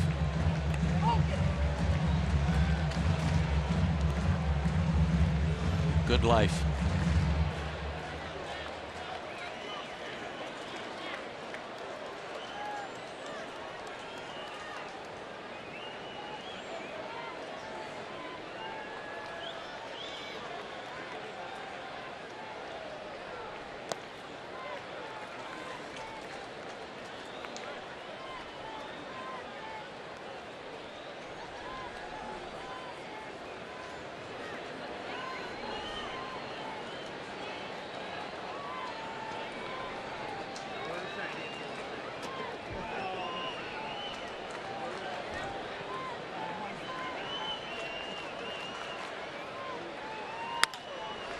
To short. Castro to his right. Sets his feet and throws a strike. Hit it to that side. You got a chance. Pretty good shot. 3 up, 3 down for Withrow. We go to the 8th.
into the 8th inning, and Ender Inciarte back at the leadoff man for the Braves, and he's been coming around 2 for 4 last night, a single and a run scored tonight. And I was talking to him earlier about the little slump that he was in. He said that him and hitting coach Kevin Seitzer worked on him being more aggressive at the plate. Seitzer told David O'Brien of AJC that he had been in defensive mode. He was trying too hard to prevent strikeouts, and they really want to get him going, because when he's going, the offense will get going.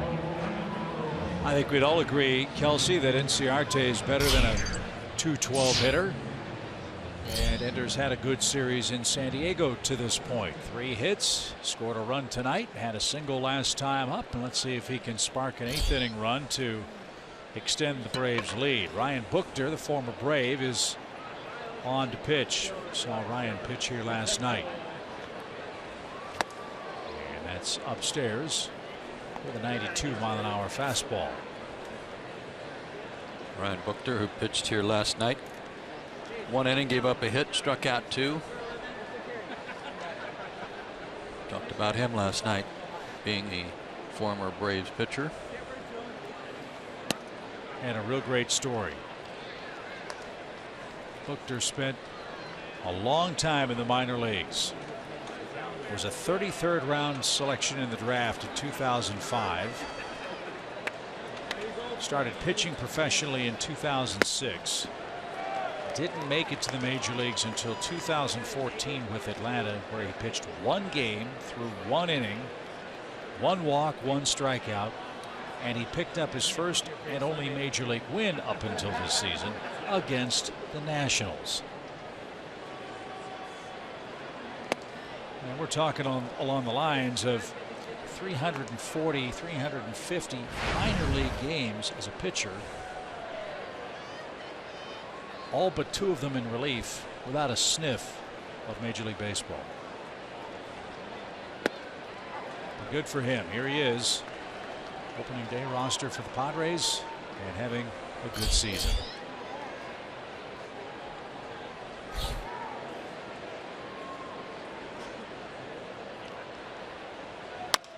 Little tapper, and Buchter with a nice play robs Inciarte. 1 man down for Chase Darno.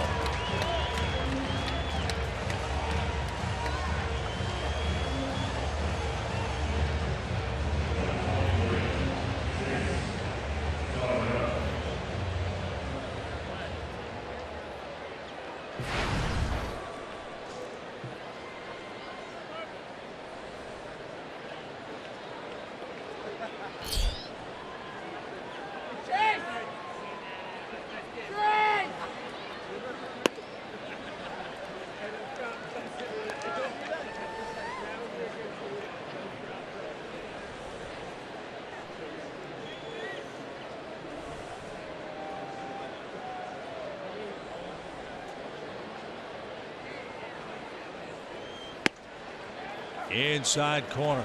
That was a good pitch to bunt.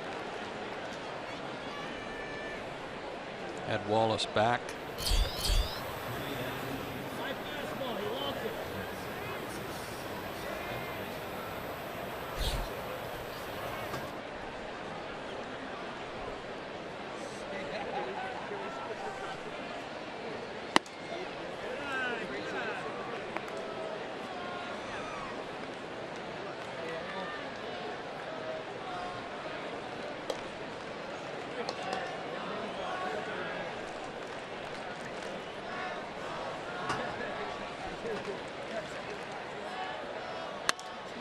Fly ball center. Jay to his left is there. And there's the second out.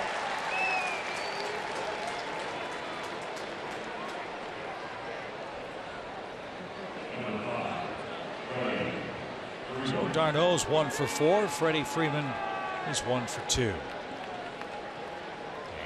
A 3rd inning single. Freddie walked with 2 outs against Colin Ray, and then Markakis brought him home with a double off the fence. Braves added 2 runs in the 3rd, and that's been enough to this point. Ball 1.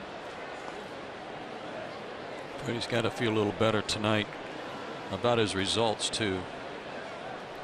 As he said, he was feeling better. Still had a headache. His eyes were hurting, but a walk and a single tonight make him feel a little better. Run scored.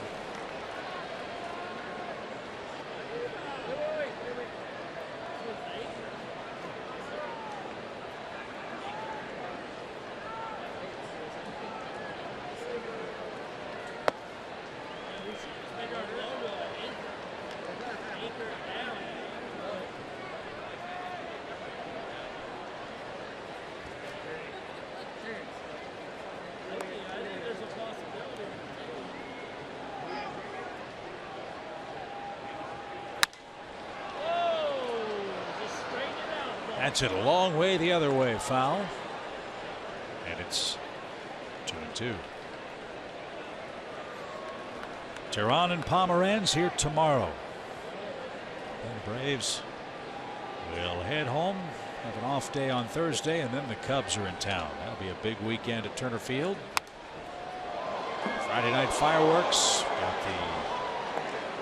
the movie after the game on Saturday. It's Ferris Bueller's Day Off. That'll be a lot of fun. And then kids can run the bases on Sunday. Then we'll welcome the Cincinnati Reds to town.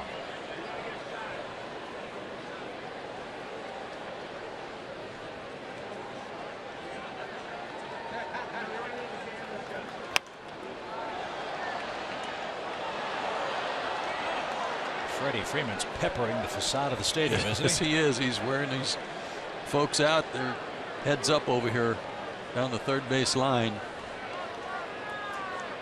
Buckner might make a mistake of thinking he could fool him and come in. If he does, Freddie might hit one of those Petco seats.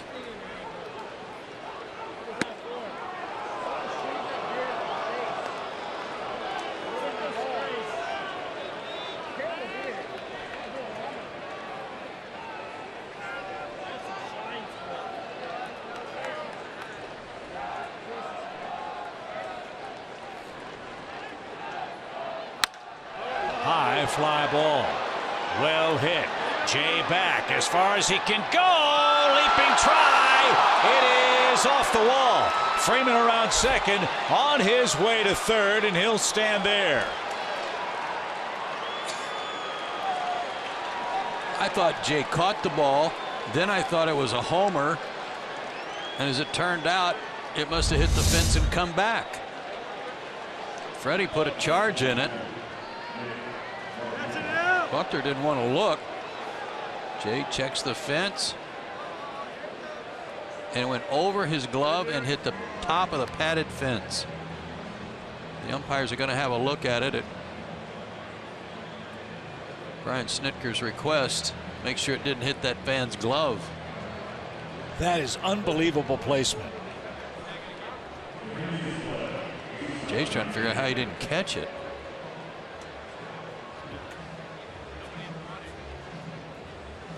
Can't see that it hit the fan, can you? No, right off the top of the wall, and the backspin brought it back onto the field of play. So this is a boundary call review. The umpires want to make sure that this was not a home run. I don't think it is. And Freeman is going to be standing at third base with a triple. I think that's the right call. And that fan who was tempted to reach for this didn't.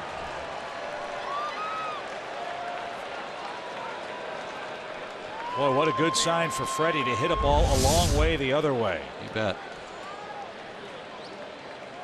And that is Freddie Freeman's first triple since 2014 when he had 4 of them. Now let's see if Markakis can come up with a big 2-out hit. He had one in the first inning that scored Freeman. And he almost got hit with that pitch. 1 ball, no strikes.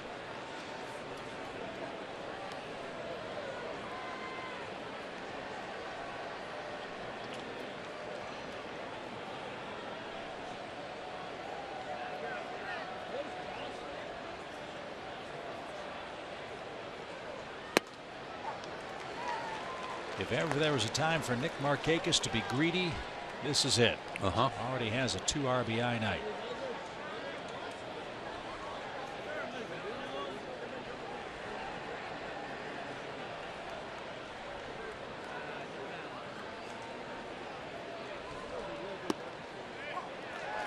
Painted a corner. Buckner has kind of an odd stretch, at least he did on that pitch. Everything's still kind of in motion. He's got a lot of extraneous movement, and then he comes set. And that's how he winds up, too. Exactly the same, except that he's got to pause right here.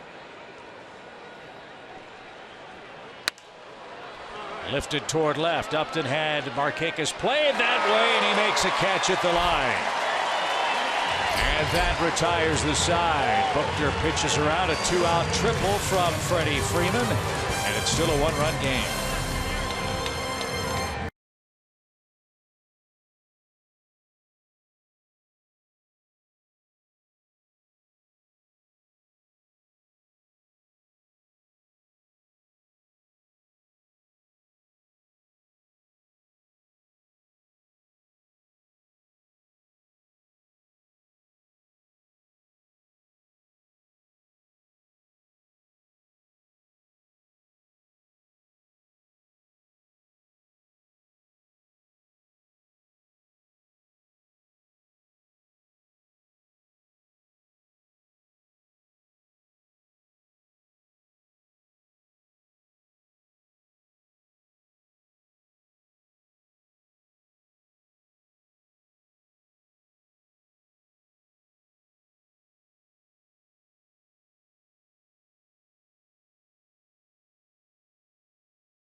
Aaron Blair pitched into the 5th inning.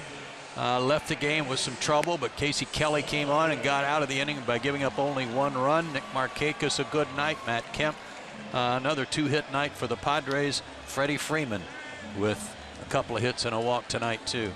The Padres have an interesting number, and it's been a problem. Even though John Jay lately has been doing a great job of getting on base, their on-base percentage when leading off innings is the lowest in Major League Baseball. Let's hope it stays that way as Jim Johnson comes on to pitch the 8th.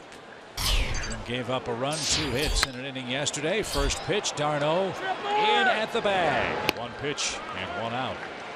So you're right, San Diego tonight has had the leadoff man on 1 time in 8 innings.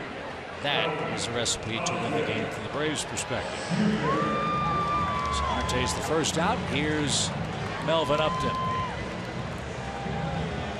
He's had a 1-for-2 night with a sac fly, but that doesn't tell the story. That sac fly almost turned into a grand slam or an extra base hit that would have dramatically changed the score. And a great catch by Markakis under pressure to preserve the Atlanta lead. That last ground out, that's 7 straight outs recorded by either a ground ball to third or short.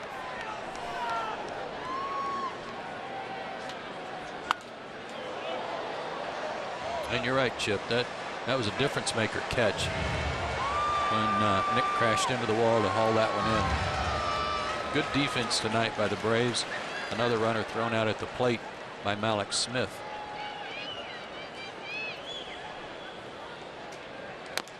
Now, how big is that play looking right now? Think of it.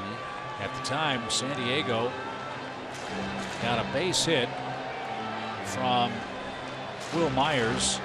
Colin Ray, the pitcher, yes, there were 2 outs, was sent around third base, and Alex threw him out by 20 feet with a big RBI man waiting on deck. As Upton's down on strikes, Johnson heated him up. 2 outs. There have been a lot of big plays, big decisions in the game for both Andy Green and Brian Snitker and Glenn Hoffman, the third base coach. And Thornton and Fernando Rodney loosening up. Rodney's been away for the graduation of his son.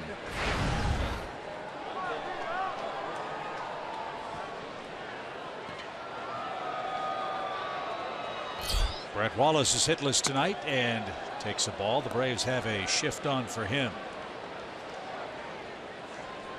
Castro, Kelly Johnson, and Freddie Freeman, the defenders on the right side of the infield. Darno all by himself near the third base bag.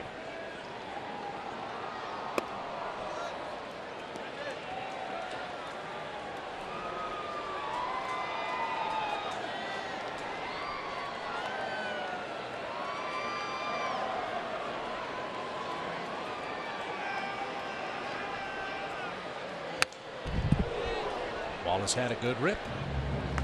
2 balls and a strike. Jim has a good fastball tonight. That one was at 95 miles an hour.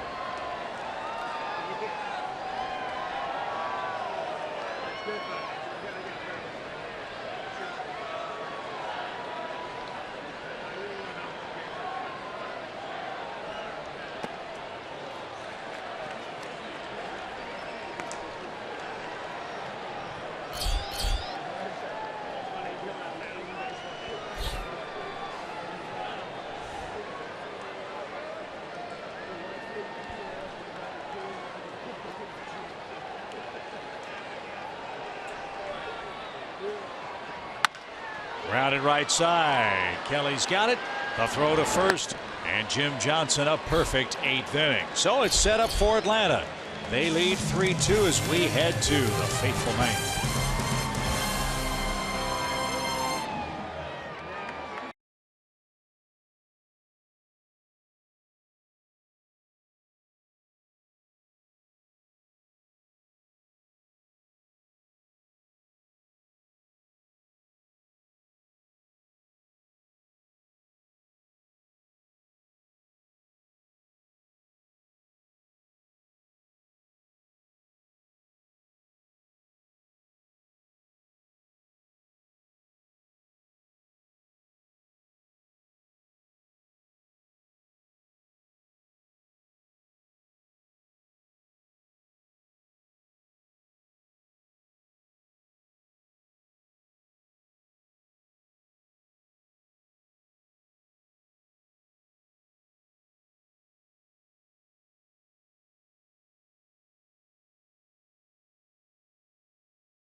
Live streaming sports service, and it delivers everything you've come to expect and more. Watch every out-of-market game live in HD on over 400 supported devices. It includes a free subscription to AT Premium, the #1 app for live baseball. Blackout and other restrictions apply. Go to MLB.tv for details.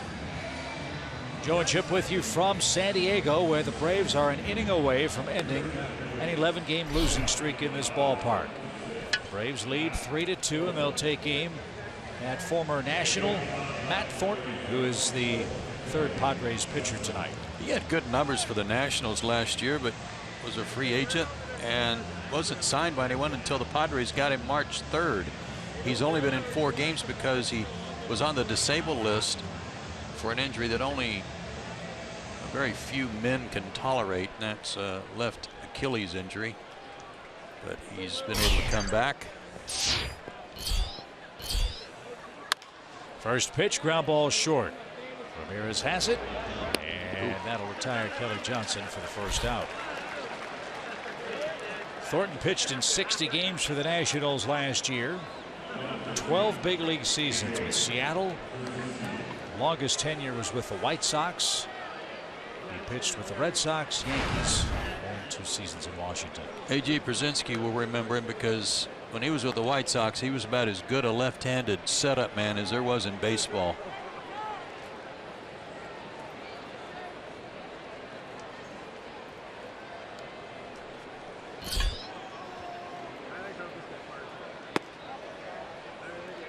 Just missed. 1 ball, no strikes.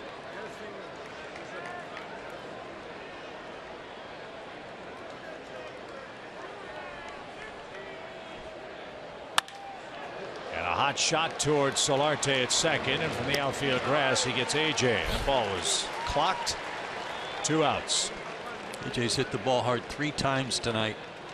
Only a 1 for 4 to show for it, but he's hit 3 of them on the button.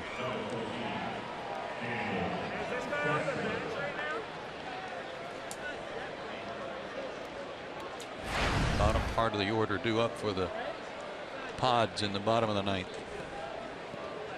And Vizcaino is getting ready for the Braves. 3-2 Atlanta. Strike 1 for Daniel. Braves trying to snap a 5-game overall losing streak.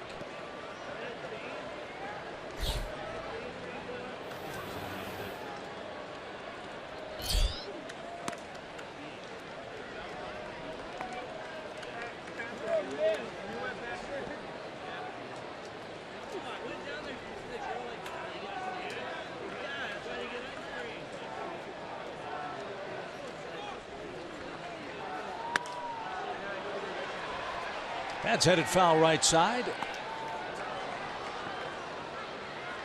And a fan from Miramar comes up with the souvenir.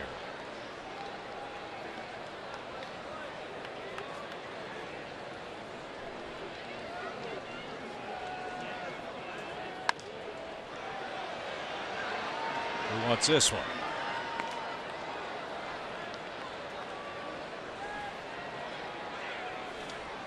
Who came up with it? I think they still are looking for it. See? Now the Chargers hat was looking down on the ground. It hadn't been found yet. Little number toward first. That's into the glove of Will Myers foul. 1 ball, 2 strikes.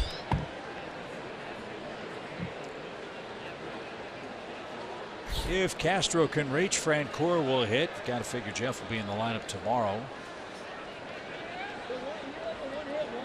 Braves will face Drew Pomeranz. Julio Teheran pitches in the series wrap up. Pitch. And it's in the air towards center. Jay is there. And it's last chance time for San Diego. Arodys Vizcaino is going to come on, as Joe mentioned. Bottom of the order up for the Padres, who trail at 3-2.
Maybe the best day of the year. The Braves Hall of Fame inductions will take place at a luncheon on Friday, August 19th. We will induct John Schuerholz and Andrew Jones. I know my partner will do a great job emceeing the program, as he always does. You're guaranteed to sit with a Braves player, coach, or alumnus. So get your tickets ASAP. Toyota play of the game. It was a run-saving play in the second inning from Alex Smith. Base hit by Will Myers.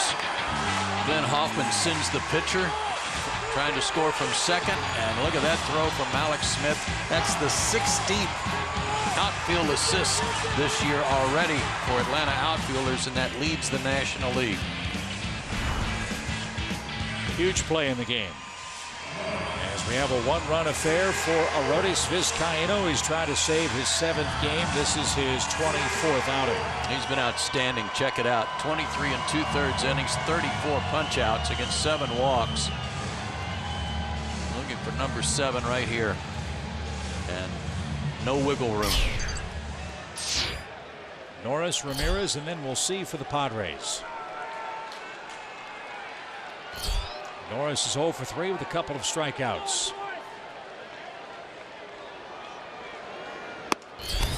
And ball 1 this time.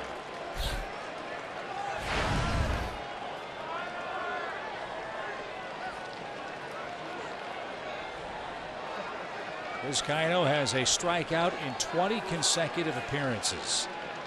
As this one's clocked towards center and deep.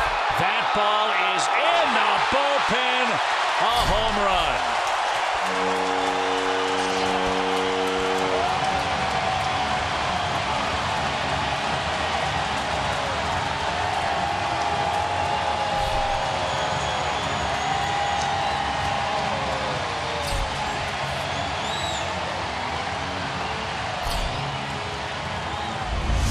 Norris ties it with a no-doubter to left center. It's 3-3.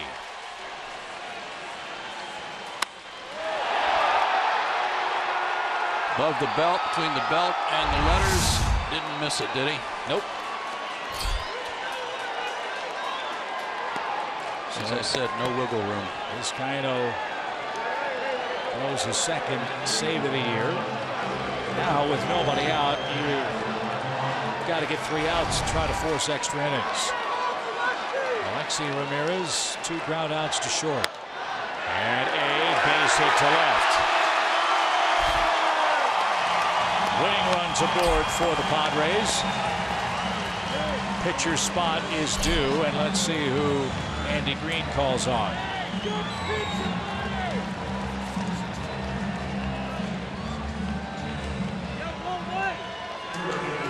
This is Travis Jankowski.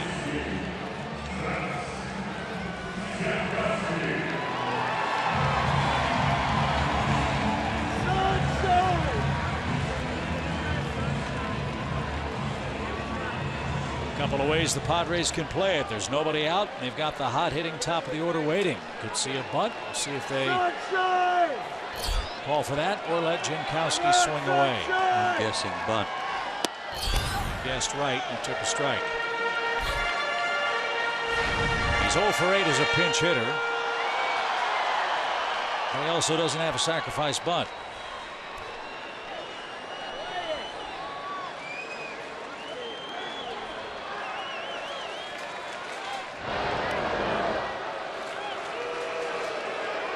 The best bunter on the Padres active roster was the man that started the game tonight, Colin Ray, but he's obviously long gone, and now he's off the hook.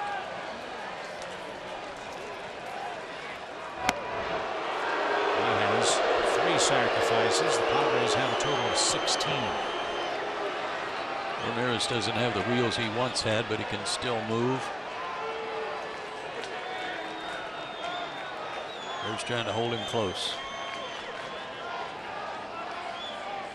He's going. The pitch is low. No chance for a Pierzynski throw.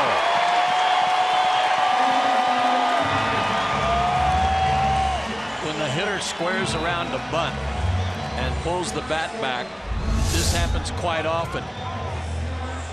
That was a breaking ball, so he was tracking the ball all the way down. Beg your pardon. And AJ was just worried about blocking it. Came up with it cleanly, but too late by that point to throw him out. And now if they can get a bunt down successfully, Ramirez could be at third base with one out.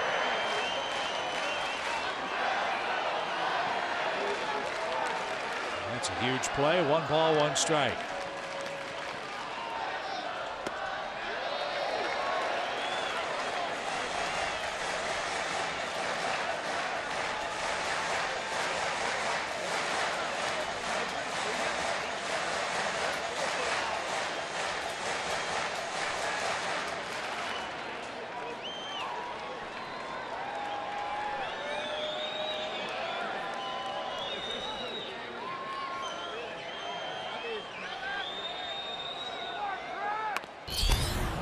He just tried to bunt ball 3.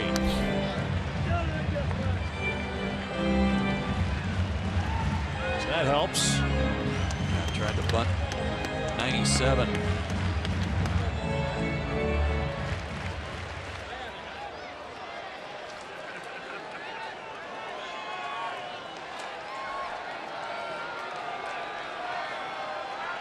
This guy was a 44th round draft pick.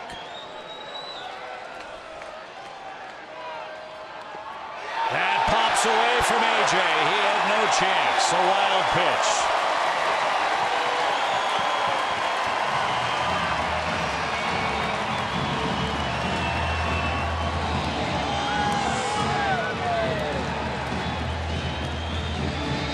That is the 30th wild pitch thrown by the Braves staff. How many? That's number 30.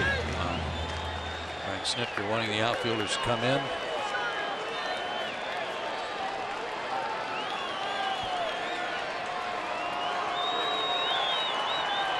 Full count. Foul away. So Jankowski couldn't get down a bunt, but a stolen base and a wild pitch does that duty for him. Now he's got a 3-2 count. A fly ball of reasonable depth could end the game.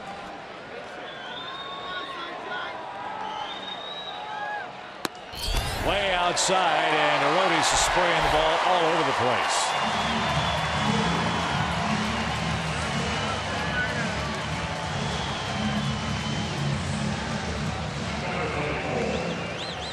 Braves got their first walk-off of the year on Freddie Freeman's home run at home, the last homestand. The Padres already have 4 this year.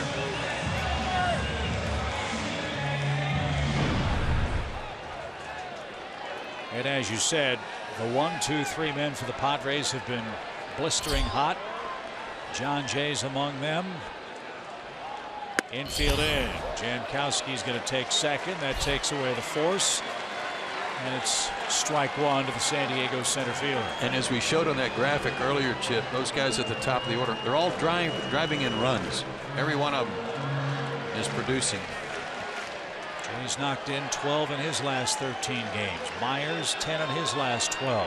Kemp 11 in his last 13. Strikeout would be enormous here.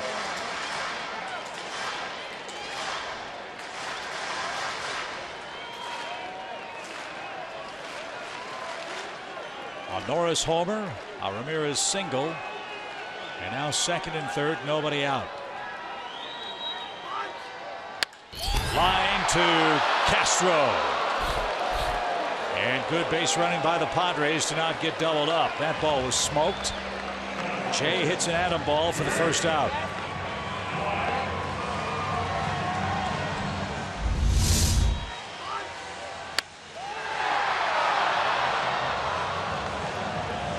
Daniel checking both faces too, figuring somebody wandered off. Not so. So the Braves have some options here. I mean, you don't have to walk this guy to pitch to Matt Kemp, certainly, but you don't have to give him a strike. You can pitch around him more or less and see if he gets himself out. Wide. Game over. Never mind.